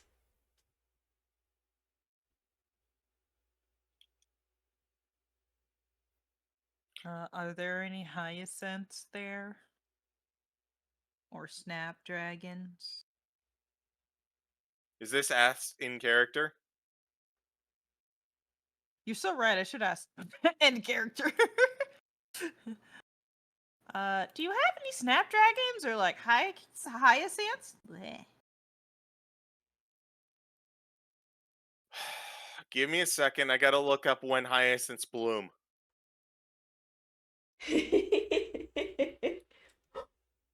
I love doing this to my DMs. All right.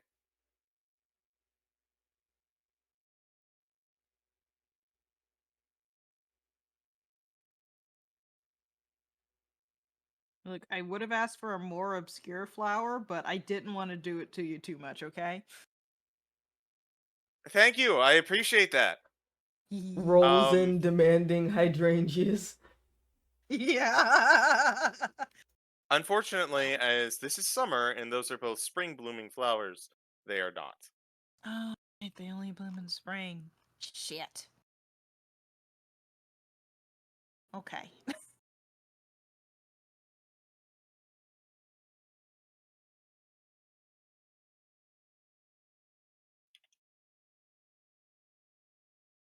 Oh.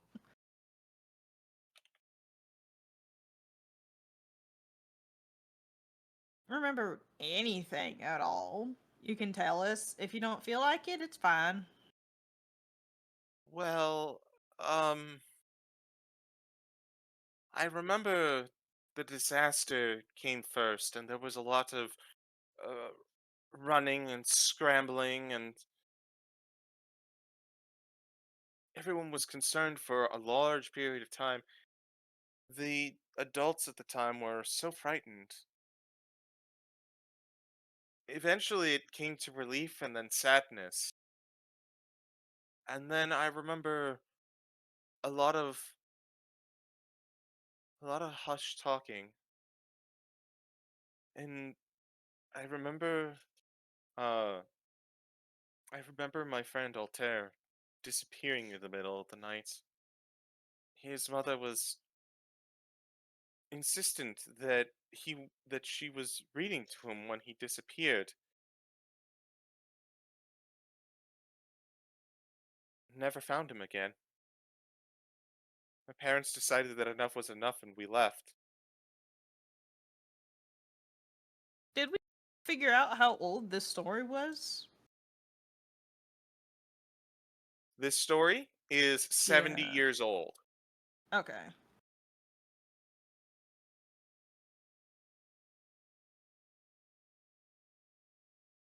So Sitara was 10.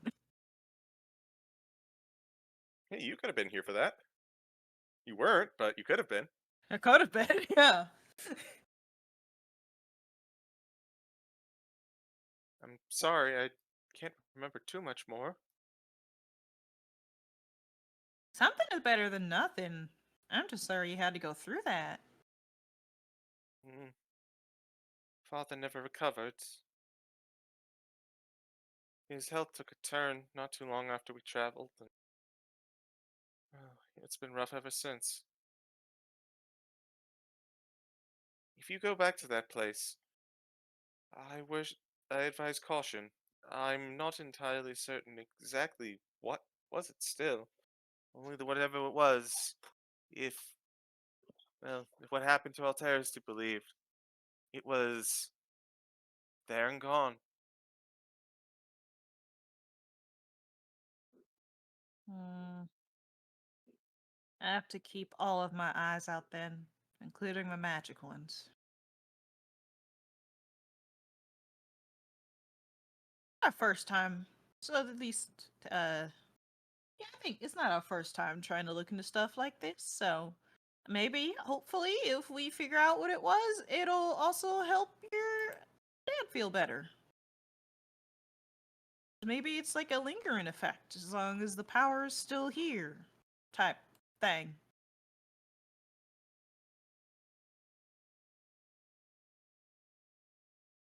Hmm, maybe. I wish you the best of luck in it, and that whatever happened there doesn't happen to you. I still don't quite think you should go, but you lot seem determined, so I won't interfere. Who knows? Maybe it's gone now. Do you have any yarrow? I don't even know how to spell that. Arrow, but with a Y at the beginning. It's a medicinal flower. That's why she would Uh, ask. It is a summer blooming flower. so, excuse me. Um,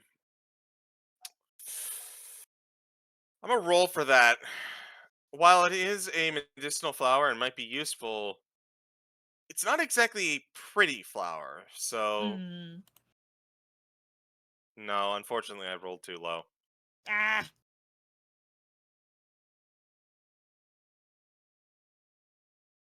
See Sitara frown. All right. But with that concluded, there was one other place I believe you wanted to go. Yes? Yeah. Okay. As the sun begins to dip down, you make your way to the Bored Weasel, where you believe the bartender, Lucas, has some information for you. You walk in, and the place is. Hopping is perhaps the wrong term. It seems very hole in the wallish. The place itself is mid range, probably about seating maybe about 10 tables tops, with only a few of them built for multiple people. The smell of fish and cooking is in the air, and as you make your way in, there are a couple elderly gentlemen kind of sitting around having conversations, a couple, the occasional, like, young buck engaging in drinking, but this is not a rowdy, raucous tavern. This is a quiet place with many regulars, as opposed to catering to travelers. You see at the end of the bar an old man, human by nature, with dark, dark brown skin, a tuft of white upon his hair, and a beige apron over his equally beige clothes, currently talking with one of the other elder gentlemen at the bar. As all of you walk in, he takes note, and he whispers something to the other gentleman, who quickly takes his drink and walks away out of respect for what the bartender likely has to do now. And he will make eye contact with everyone and just go, "Hey, welcome to the Bored Weasel." Excuse me. Uh, Right. no, not Razzle.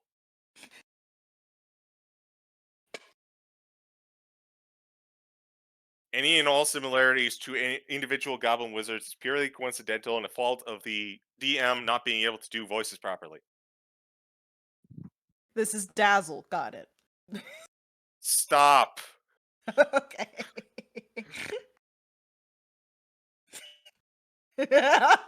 All right, you know what? Fuck it. Hello. Welcome to the bar.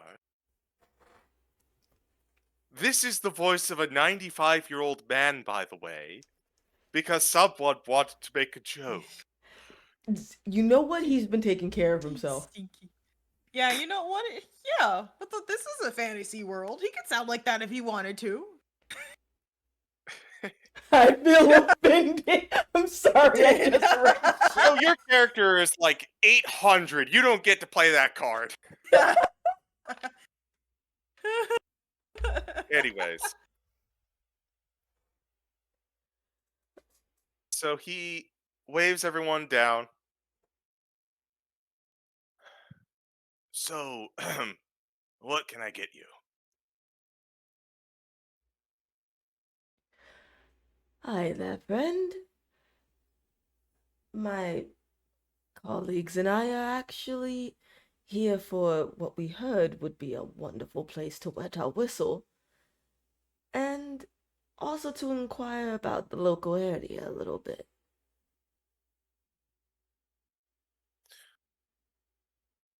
Oh, you're looking for a known nose. One that can sniff out any important factoids of the local town, eh? Ugh,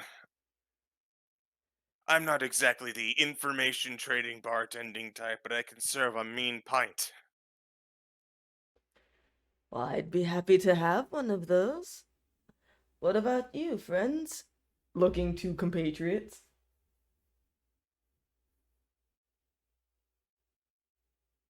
What? I zoned out. What? I believe the barkeep here is asking if you'd like a drink. Or rather, if Good. any I of don't us would. drink. Tastes bad. We'll kind of like lean over to Sitara. Oh, come now, I'm sure that there's something here that they'd have that you could drink. Why not ask? Water? You got water? I hope so. Sure, we got water. Here, Thanks. on the house. As long as everyone else buys something.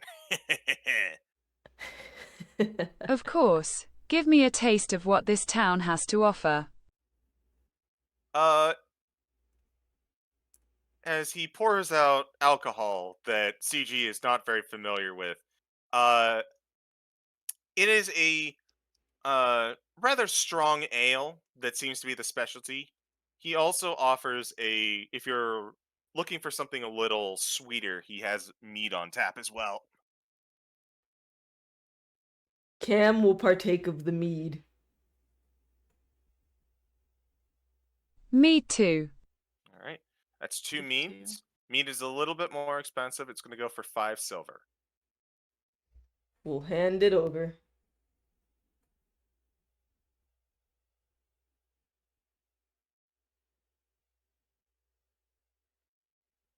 Is Libra getting a dink?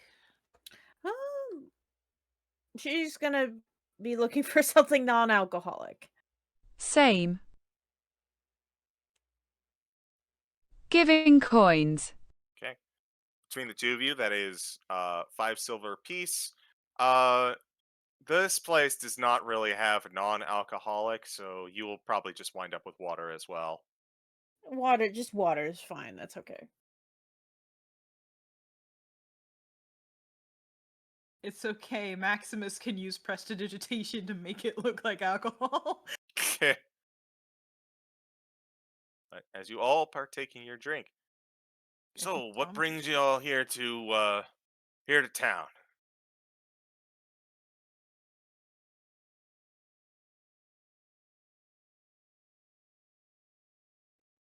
If no one speaks up.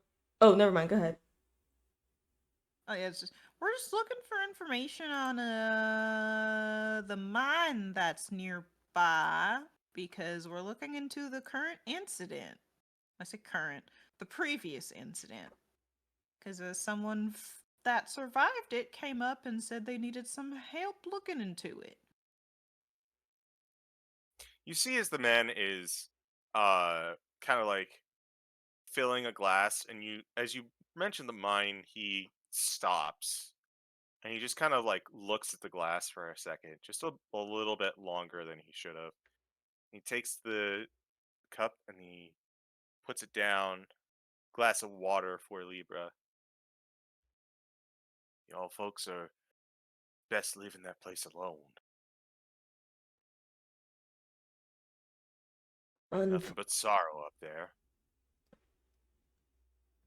Unfortunately, mate, we've been tasked with trying to sort all that out. Mostly trying to chronicle what took place and, if possible, perhaps help those who remain here.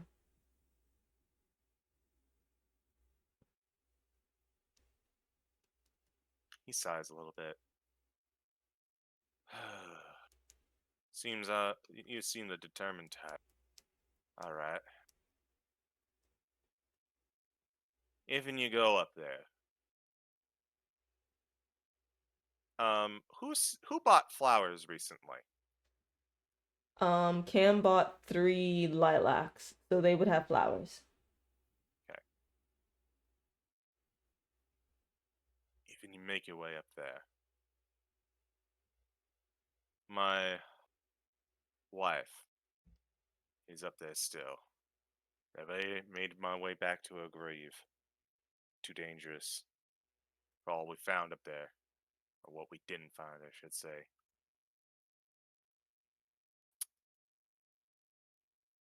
If you could place some flowers on my wife's grave, I'd be mighty appreciative. Know what your favorite kind were?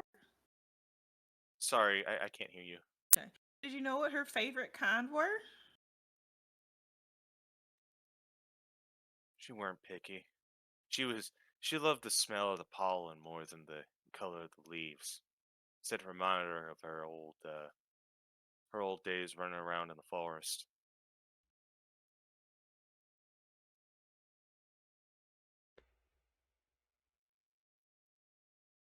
Y'all want to get her something pretty, I'm not one to judge. The attention will be more than enough. He kind of looks to the lilacs. I reckon those would be just fine.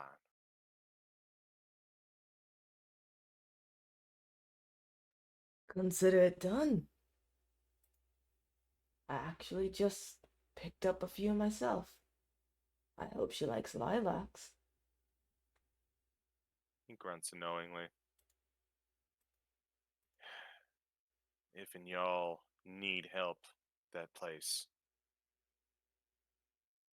I was one of the miners there before I left. It's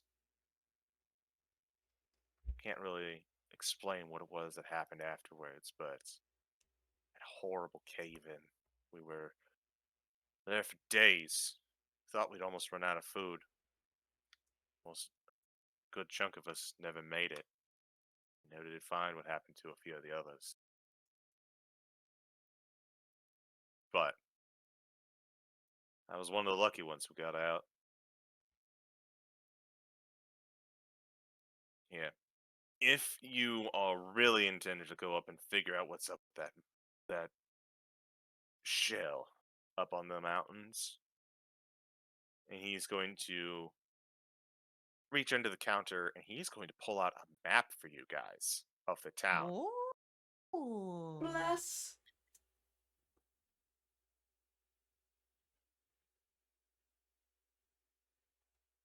If you consider this payment for helping with the wife,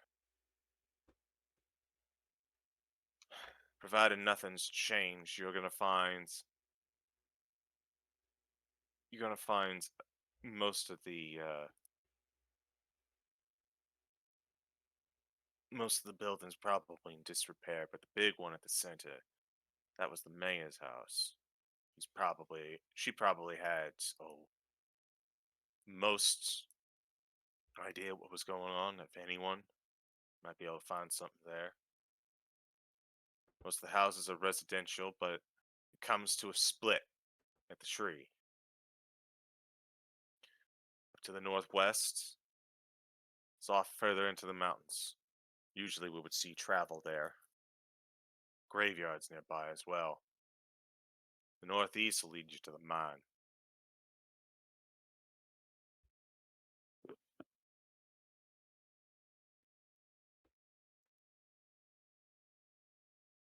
Okay.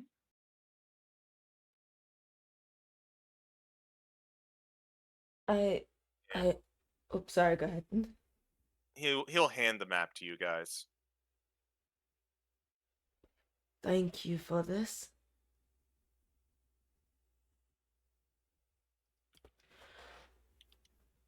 From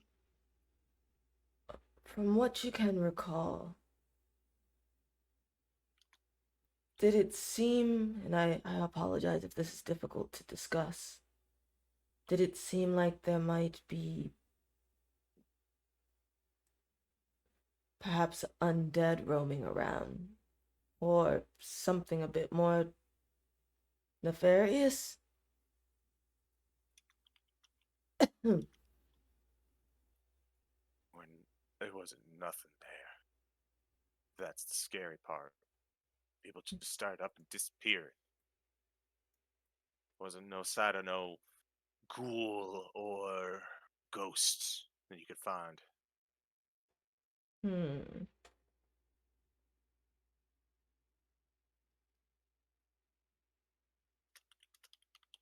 Can I? What role would it be to remember to see if I know anything related to something like this? I'm going to say at this juncture, you don't know enough. Thought Not so. enough to make a conjectured guess. Yeah. Are you saying my one intelligence isn't enough? I'm just joking. It would be more than what I'm working with. Oh no! Sitara, Yeah. meanwhile, I went to college! Oh my, is it the I went to college and it's just showing the fucking Timmy with the sign that says I went to Coleg? Yes. But, is there anything else you would like to talk to Lucas about? I have one thing to say. It's not related to our mission. So I'll do that if anyone else has anything else to say that is related to it.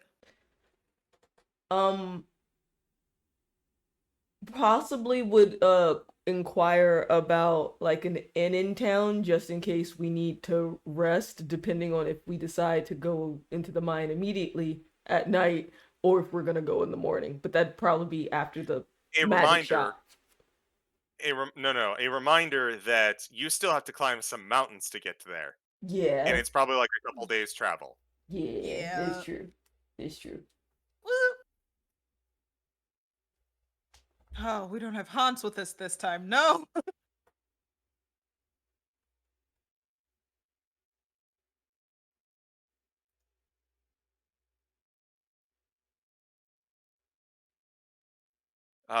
I believe Sitara wanted to do one thing.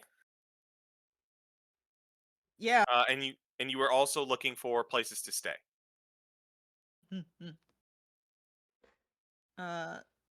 If we're like in the process of leaving and making our way out while we're looking for places to stay, or if everyone else is distracted and huddled elsewhere, Sitara will say, I think lilacs are a good pick for your wife, just the way you talk about her. They are signs of like renewal and innocence, and also sometimes a sign of love, the innocence of it. So I think they're a good pick. He smiles as you talk about the flowers. You get the sense that it's a pain he has come to terms with, but it's a pain that will never go away. Yeah.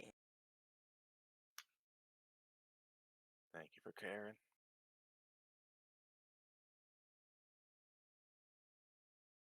It's my dad when I was younger, so I'm not the same type of pain, but similar one. He gives that smile. You know the one of similar sympathy. Mm. I hope you had as much time with them as, well, I wish I had with mine.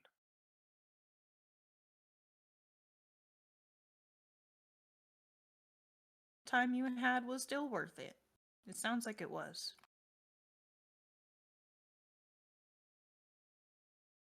You were married for 6 years. And 70 years after she passed, can't see anyone else but her still. Nothing wrong with that.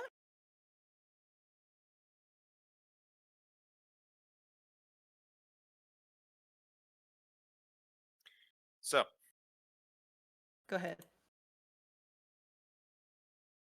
as you share sympathies with Lucas, everyone else, as well as Sitara not long after, makes their way. You find an inn.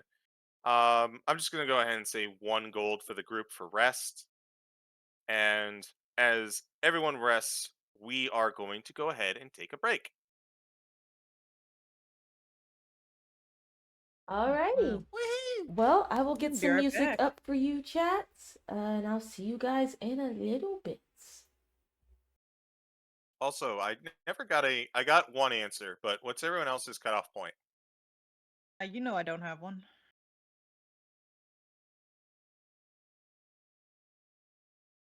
Bun, I'm gonna be real. Fine, round Okay. till 10:30 is fine. Oh, we're back. Jump scare. Ah, We yes, did a lot of shopping in the interim. Yeah. yes, that we did.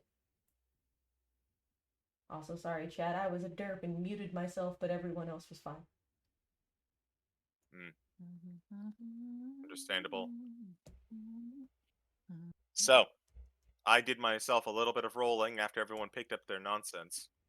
You all wake the day after, and you make your way. Sorry, gotta double check. Go. You all make up your way up to the Cloud Peaks. It is roughly Shoot. about a day and a half worth of travel. The mountains are give and take, to say the least.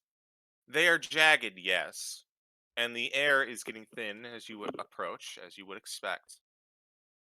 The temperature cools as you climb. But while the mountain is mostly hostile, the town of Vermilion, or Vermelon, I suppose, town of Vermelon does still have an old path that was initially traveled.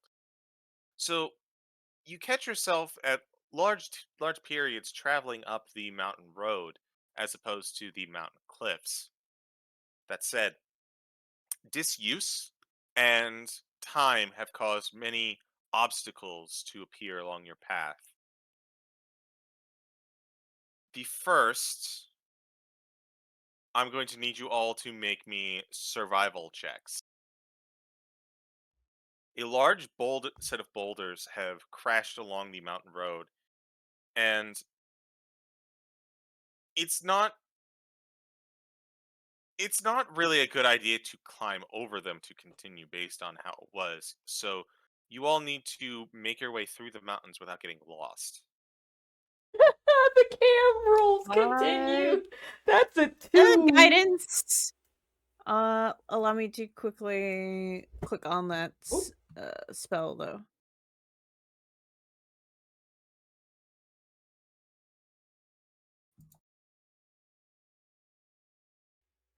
The curse It's 12. continues. This is not good, y'all. This is not good. It's not my fault, I swear. Oh, hey, there you go.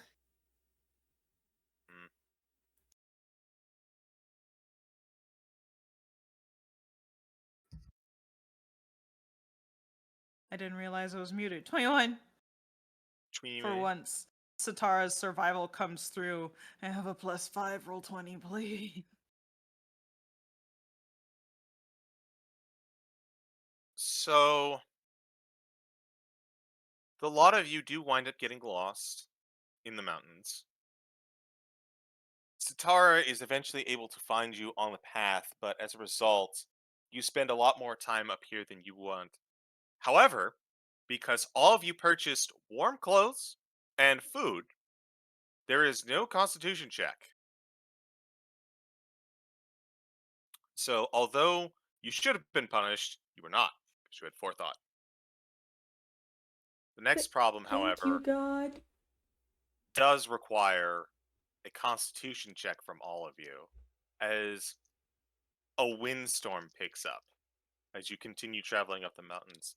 It is not enough to push you off, but it certainly is enough to chill you through the bones. And I need a con check to see how well you deal with the elements.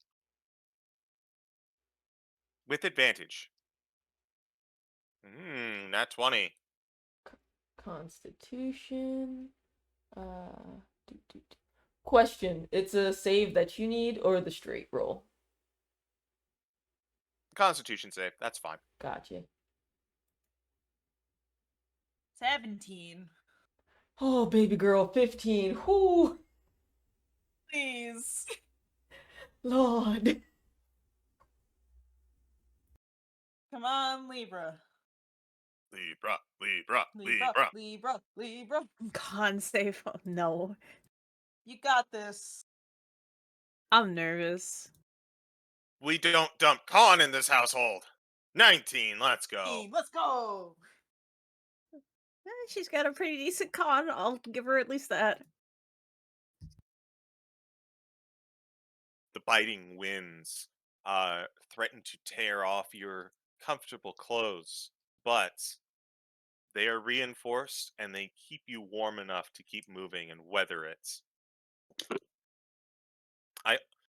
I almost dropped my dice, but I dropped it back into my rolling tin. The day has been saved. You're a gamer or something. And that brings us to the end of the first day. As you continue up the mountain, the winds have settled and the path is normally clear. But there comes a part where you wind up finding an outcropping has taken the place of the mountain path. You will need to make a strength check to climb it. Oh.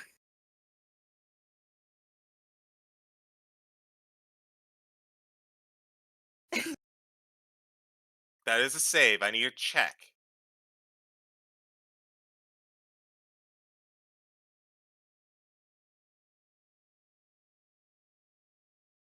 Oh, I forgot to have. It's still 5, but. Oh no. Strength check? Normal check. Okay, just regular strength. Give me a moment. Better. Oh, that's a Uh, 12. What? Why do we all have -1 to health? Why is leap? No! She has a +1. Look, y'all are lucky Cam even got above a single digit with a -1. Hey, You actually really should be. Here's the thing. Okay. Is Libra I have technically the 0 strongest overall. one in the party? With Libra is the strength? Sure, strongest Thank one of this you. party. What the fuck? I can carry a lot of stuff, but that's it. Look, It is at this moment that the DM realizes that the current party is becoming aware of an issue and a trend with everyone else's character composition, but we're going to come back to that in a bit. We have a strength check to resolve. So, because you all bought pythons and rope, this group check, the highest roll applies to everyone. So you all rolled 12, which is enough to pass. The DC was 10. Oh, okay, Fuck. okay. holy Oh, Jesus. shit. You Oh climb my yourselves onto the outcropping with much effort, and you find yourself pretty close to the top. Not the top of the mountain, perhaps, but certainly where you need to go. As you can start seeing dilapidated buildings And with the map that was provided to you by Lucas, I think get some great music.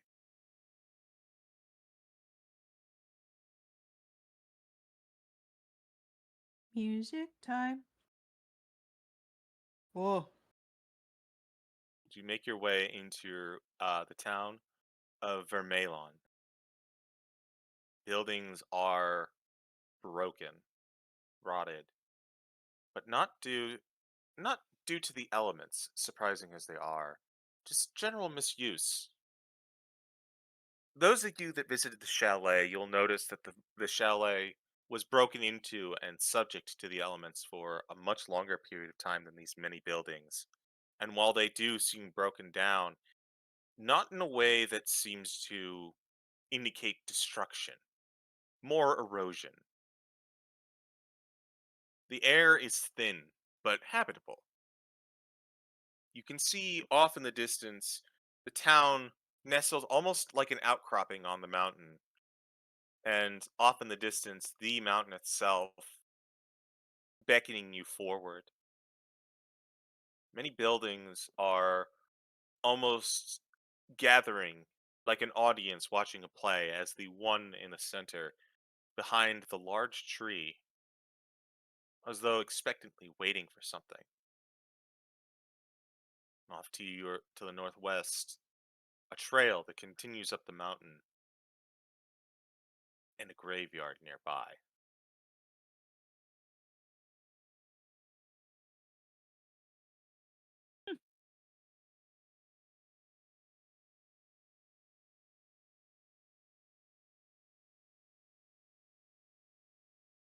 Well, I'm gonna say it now. Probably haunted.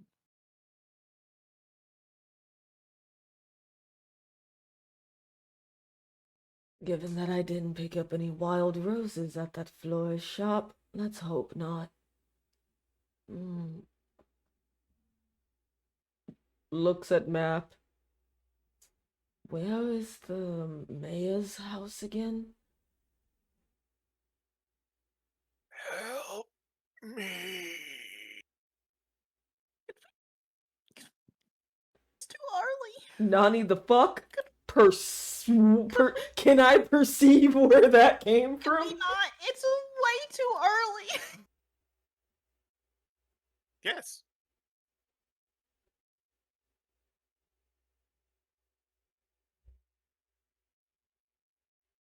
Oh, was the yes to the perception? Yeah. Okay, cool. Was it Maximus again? Motherfuck, that was an 8. Well, Perceive with my special eyes. Ha! Natural one. Sitara, you Sitara have no got clue jump where that scared. came from. Cam, you see as Maximus closes the box. oh my goodness. All right. It's so on par. Maximus, the master of the mystical arts, was it?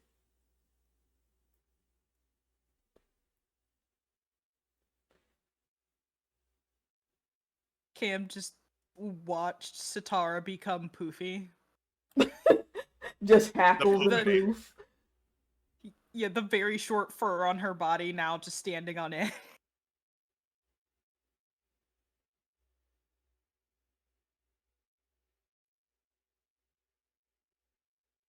Waiting for the response first, just to be on the safe side.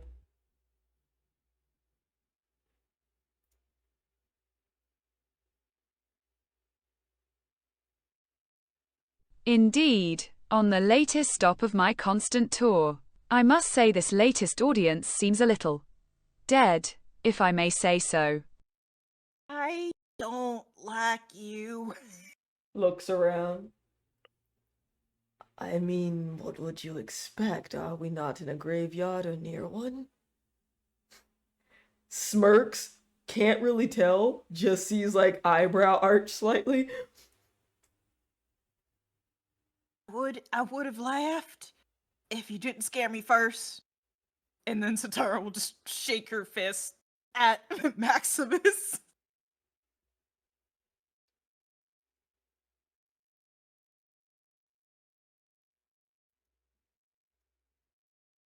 But we'll look around to see if we can spot the mayor's house that we were suggested to visit. It was in the description, actually. With the map, there's no need to check or look. It is this place out front. Ah. Oh, it's the closest one. Sweet. Well, Well, closest. Yeah. one of. Well, it's. I said closest. I meant biggest. And Words are hard. how is it looking? Does it kind of match what we see on this map where it's not actually all together? The wear and tear of time and disuse, but it's not as bad looking as it appears on the map. Okay. Hmm.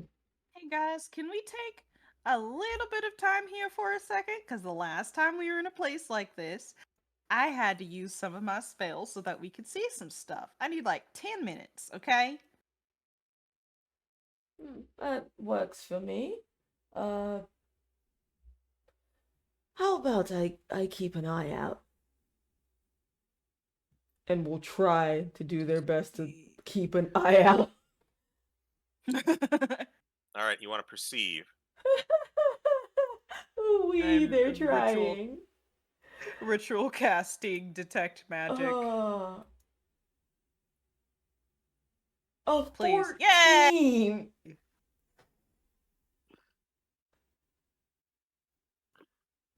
Anyone else want to roll perception? What's crazy is Sure, why not? that Cam is proficient. Sitara cannot roll because they are concentrating on preparing the spell. Yep.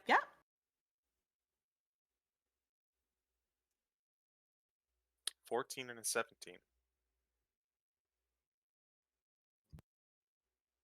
The empty whistling of wind through broken windows.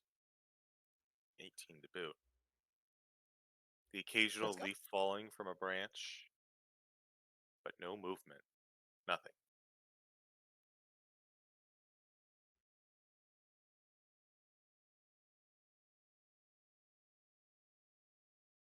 Your spell and ritual complete without any interruption. Go ahead and click that just for record keeping purposes. Yeah.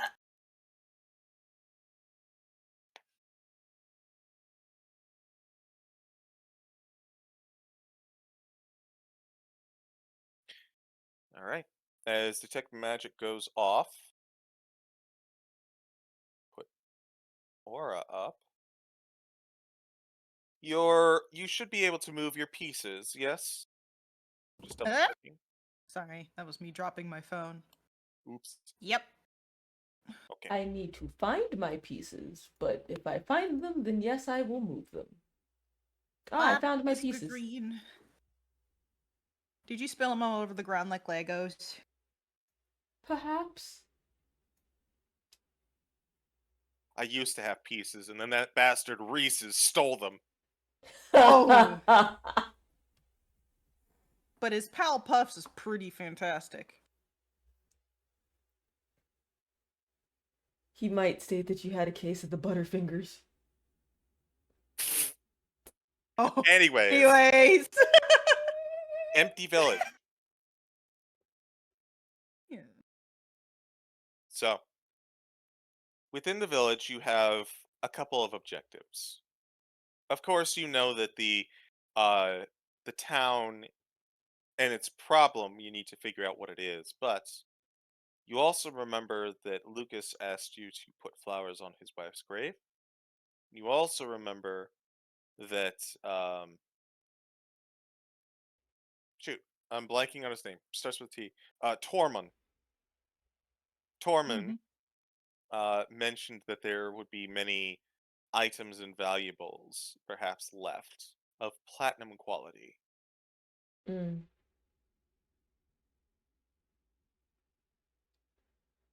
I will say, with the perception checks that you rolled, two buildings appear to be more well kept than they appear. Perhaps they might be there might be something to look in on. This building here and this building here seem a little bit more well put together. Apologies, could you click those said- two one more time? I will mark them. Yeah. I was about to mark them myself, but that also Bless works. you. Yeah. Ah. And the graveyard was to the northwest? If you scroll out, you can see it. Ah. Sorry, also trying not to mess with the chat's eyes. Found it. I shall do a thing. Hey. Well.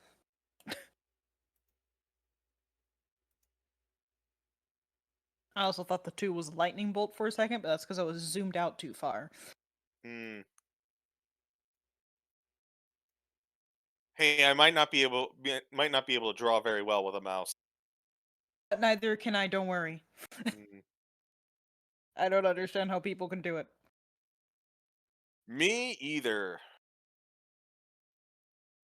Okay, so do we wanna... Oh, that's the wrong voice. Wow. Okay, so do we wanna go to those houses that you guys pointed out first? Straight to the mayor's house or to the graveyard? Hmm. I'd suggest, if everyone's in agreement with it, that we check those houses, but just kind of be aware of our surroundings en route. We don't know what else is left here, so to speak. If you want me to, I can cast See Invisibility. As long as it wouldn't be using up too many of your resources, we don't know how long we're gonna be here. That's true. I'm just saying it's an option. Let's see. Uh, we'll slowly weird. start walking like straight and then make a left towards the first house, but staying with the group. Okie Sitara is kind of aheadish with the detect magic up. Mm.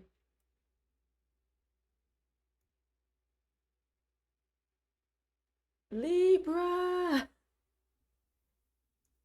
we don't want to leave you. Wand! Wand, no!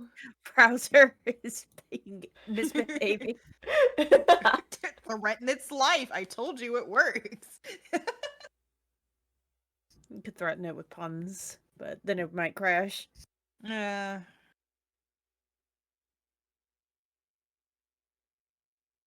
bad gate.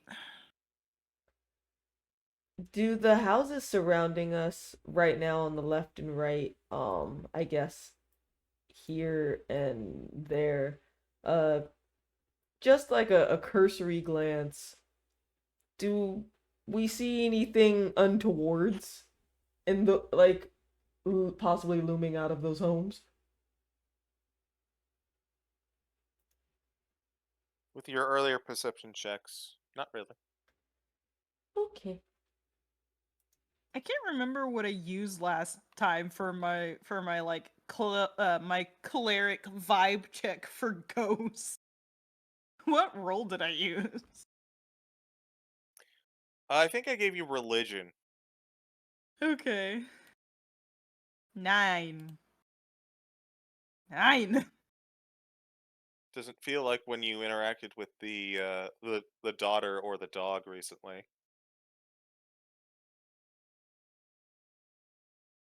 So far, it doesn't feel like last time. But we just got here. So it could change real quick. Just like last time. I'll go to what I assume is the front door, question mark? Okay. As you approach this building, you actually see that there is a sign hanging from it. It hangs crookedly, and as you approach, it falls to the ground. It appears to be a hammer atop an anvil. Oh, a smithy. At least, well, it used to be a smithy.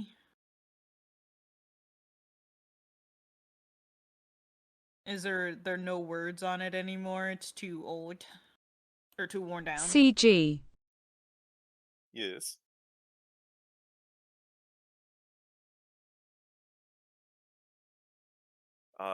To answer your question, Bun, uh, you would have to take a look at the sign. Can I put together if this is the dwarf's shop? Not with the amount of information you currently have. Look at the sign, You are- see if I can you are- perceive anything. Yeah, you are just currently looking at the place, and you do see that there is a smithy, but you're not sure if it belongs to them. So if you are looking on the outside, Sitara, perception. My eyes. 17.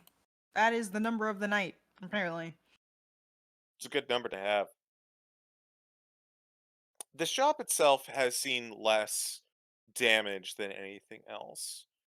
As you look around, you do see that the dust inside, as you kind of open the door and look inside, the dust inside is palpable, almost floating through the air. There are two workbenches with stools and an empty forge, just kind of long gone cold. Without doing a thorough investigation, that's all I can give you.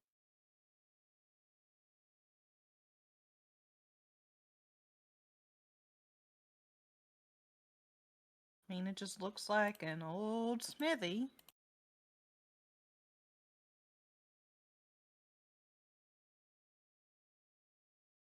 It is currently open. Yeah, I opened the door to look inside.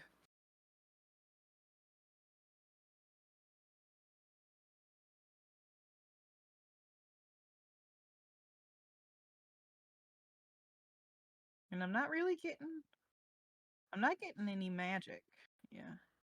And I'm not getting any magic from it, so let's step inside. Go ahead. Are there Alright. any windows here? Can you ping again? Sorry. Any windows along like the side of the house?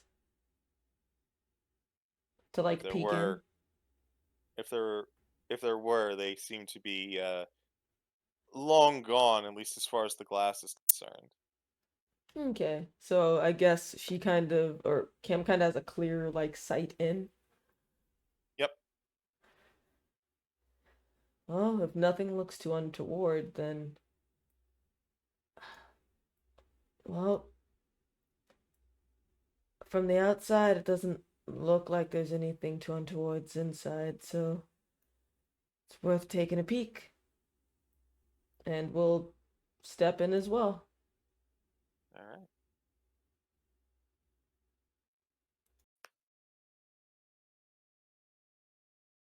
The inside of the smithy is as described. A lot of items in here kind of left in the dust. But there are a lot of items in here. Although some of the building has been caved in slightly, most of what's inside seems to be intact.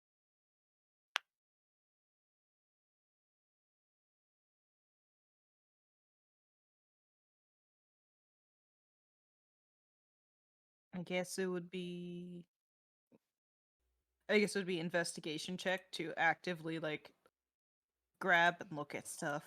Go ahead, Zai. Same brain cell. Specifically looking for any possible large, not very large, but like weapons along the lines of what Tormund was probably interested in that he originally asked about. Yeah. All right. Anyone who is currently inside the house, so that'd be everyone except for Libra, go ahead and make investigation checks.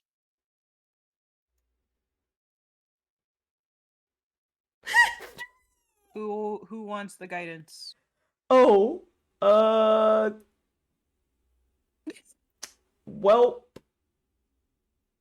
I don't think guidance will help here. it won't. That's why I'm like, well, not me. I'll take it. Forward. Natural 1. Tara got some dust up her nose. Made it worse. Boy, there's a lot of dust in here. Oh boy.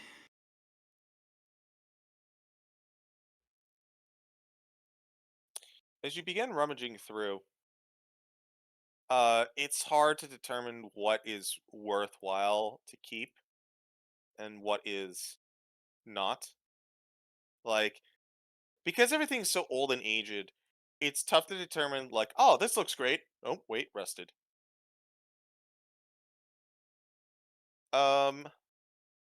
Sitara, Yeah.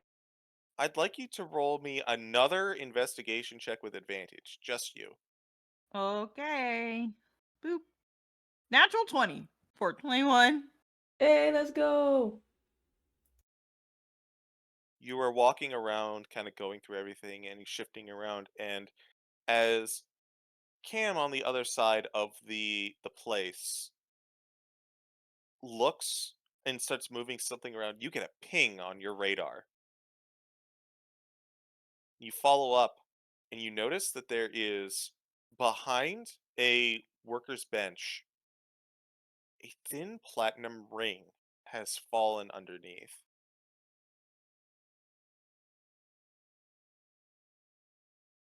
I couldn't sense it. It was kind of buried.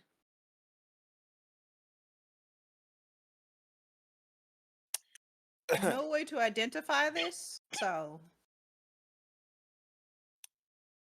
Go ahead and add to your inventory magic ring? Question mark? magically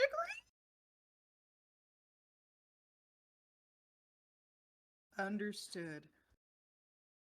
Magic platinum ring. Well, he wasn't lying. First thing we find here, and it's literally made out of platinum. At least, maybe just coated, but stale. It's still quite the find. Haven't found much over here myself. I wonder if this was his shop.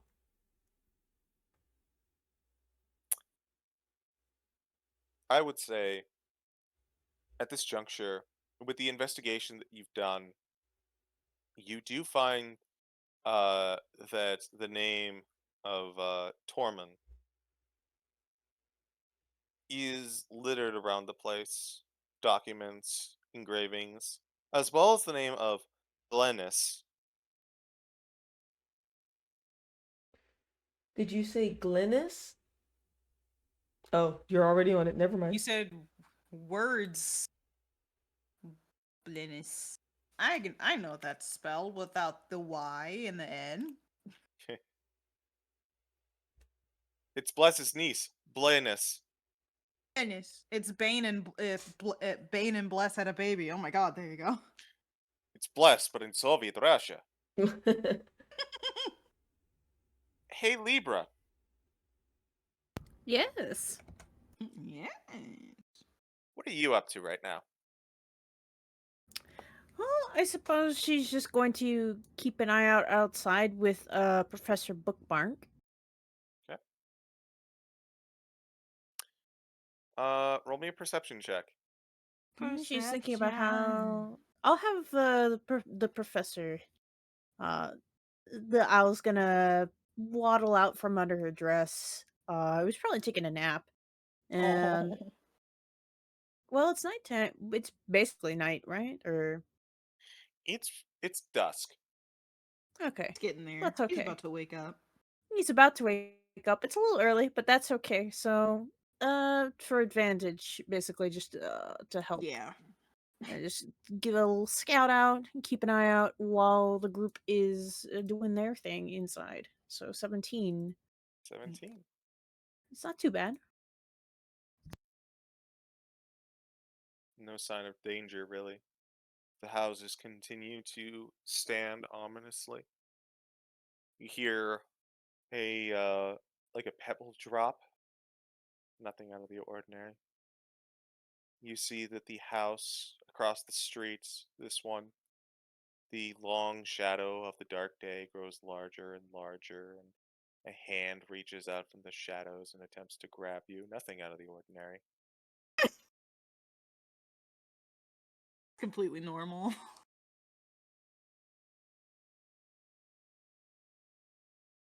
You do actually see a hand begin to grab out from the shadows as it grows longer and longer to attempt to encompass you.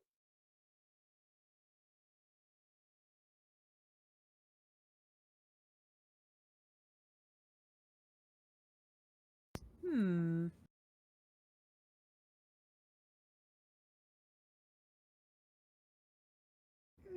Choose to stay around here. I'll have the professor go. I'll just take a little fly, and she'll. I guess the safest thing actually. She'll take a moment, let the professor fly a little, and then she'll look through his eyes while he does his little perimeter orbit. So, uh, as you're looking with the perception, uh, the shadow that was along the building that is currently reaching out and grabbing you, Mhm. you cannot see it through the professor's eyes. Oh, okay. That's not great. Okay. Me out of character might know what's going on here, but I Uh, keep it to myself. okay. Well, so I just got the shadow that's basically trying to grab me while I'm. Okay. Your owl can't see it. And that's the No. worst part. Yeah, no, the owl can't, so she's gonna be like, oh no. No. Just jolt back out of the owl's vision. As you return to your normal vision, shadow is just a shadow. The hedgehog? So it's not. So it's not reaching for me or anything. It's just being a shadow. Just slanted angle, matching the passing sun. Hmm. Okay. You know what? No. Going to move into the doorway and she's gonna knock basically on the old wood and say, there is something very, very wrong with the shadows in this town. Yeah, they kind of. The whole story was about that. Did you see something? And Sitara will look at you intensely, like, give me the signal. Yes, a shadow was trying to reach for me, but I looked through the professor and he didn't see anything at all. It's like the shadow wasn't there.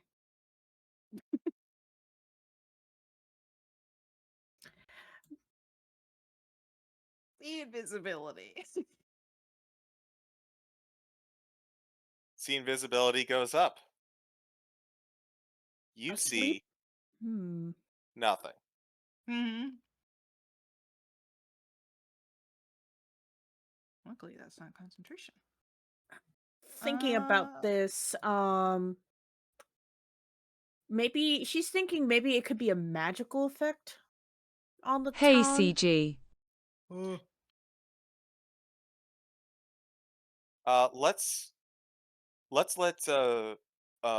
Libra finish their thought first, but go ahead and type up. So, thinking it might be magical. Yeah, so It sounds like something that's well, she can see it, but the professor can't. So what that tells her, maybe it could this be an illusion of some sort? All right. Would you like to roll Arcana? Yes, I would. Um, and guidance. Did I For give herself her or advantage because see I'm gonna invisibility. say in this instance, because only Libra saw the hand, only Libra would be able Hmm. to make a decision on it. Okie dokie. Ooh. And for guidance, let me just click on it again to make that Why clear. the fuck not? I All mean, I right. don't need it, but she would do that anyway, so that's 27. You can confidently say, without a shadow of a doubt, haha, Haha. there was no illusion magic in whatever was going on there. So it's not like an active spell as far as she knows. As far as you know. Hmm. Uh, So she'll relay what she thinks to Sitara, which would be that, unless you have anything else to add. no. But I believe Maximus wanted to say something. So Yes. Yeah. if you have Okay. more to say, then absolutely. But if you finished up, Do I know enough about this kind of effect as it is being described? Seeing as I can do something quite similar.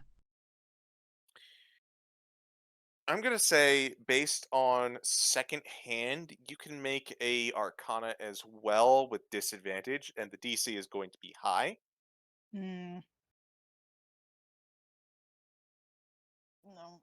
Without seeing it yourself, it's hard to pin down exactly what it could be. I guess for now we'll just have to keep exploring Hmm. You might have to keep exploring. Hee and hee get hee hee hee hee. more and more into whatever the fuck this darkness is. I don't know what's worse, undead or darkness. Speaking of darkness, who here can see through it again? Who here is Uh, how can I how well can everyone see at night? I can see pretty well in the dark. Um, but also, as it starts to get dark, uh, they will light their lantern. So for flavor's sake, that hooded lantern they have seems to have a purplish coating around the glass, and the lantern will glow purple to help people who Ooh. can't see in the dark. My god, you have a Poe I have a lantern. lantern as well. So I'll save my thing in case of emergencies. Got it.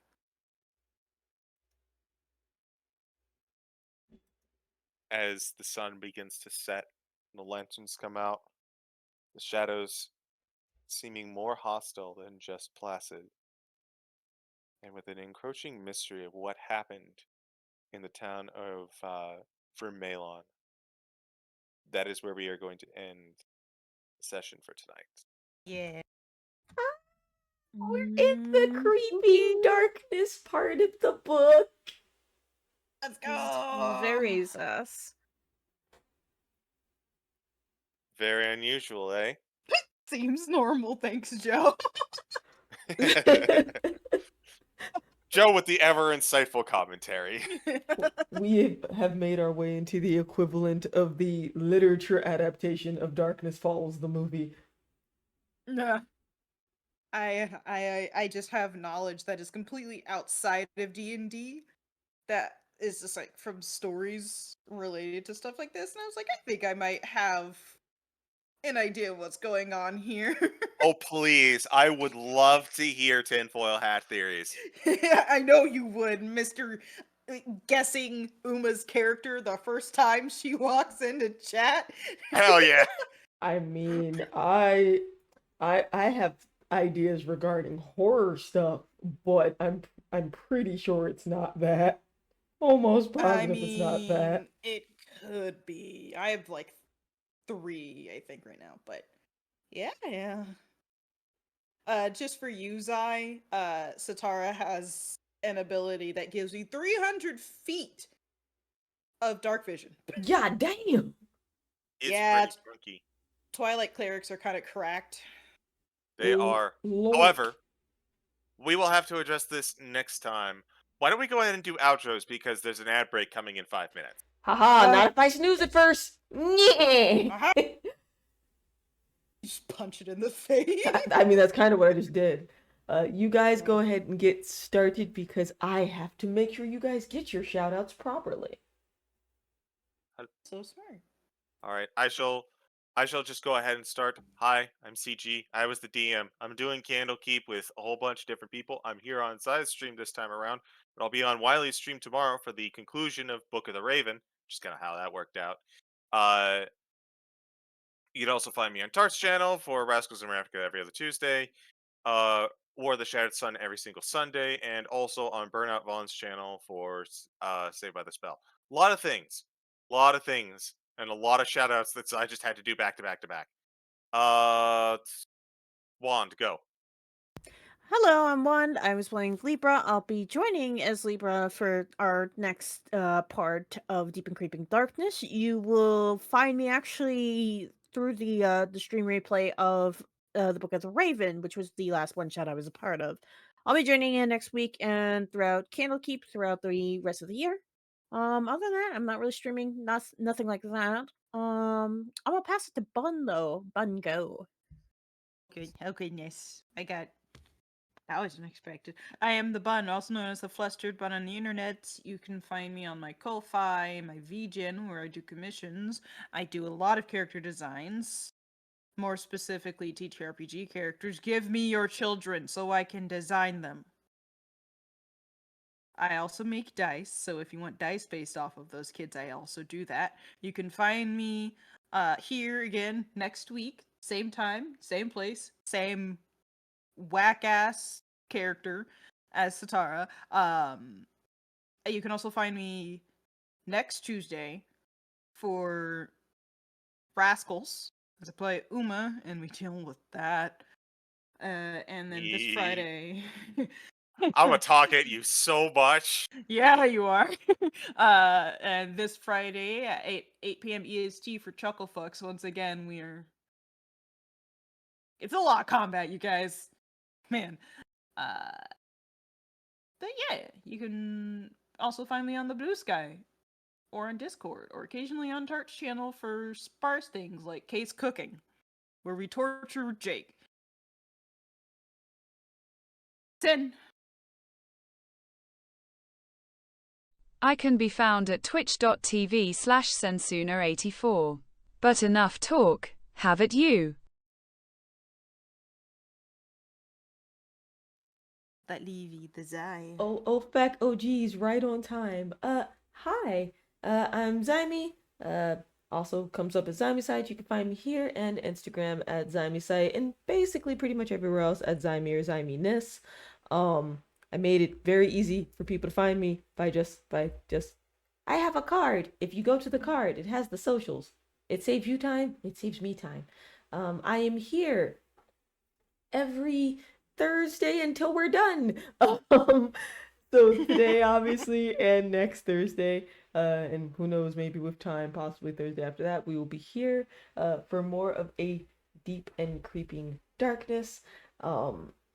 Fridays, we are playing fighting games, beat 'em ups, and occasionally Dragon's Dogma 2, but Monster Hunter Wilds comes out tomorrow.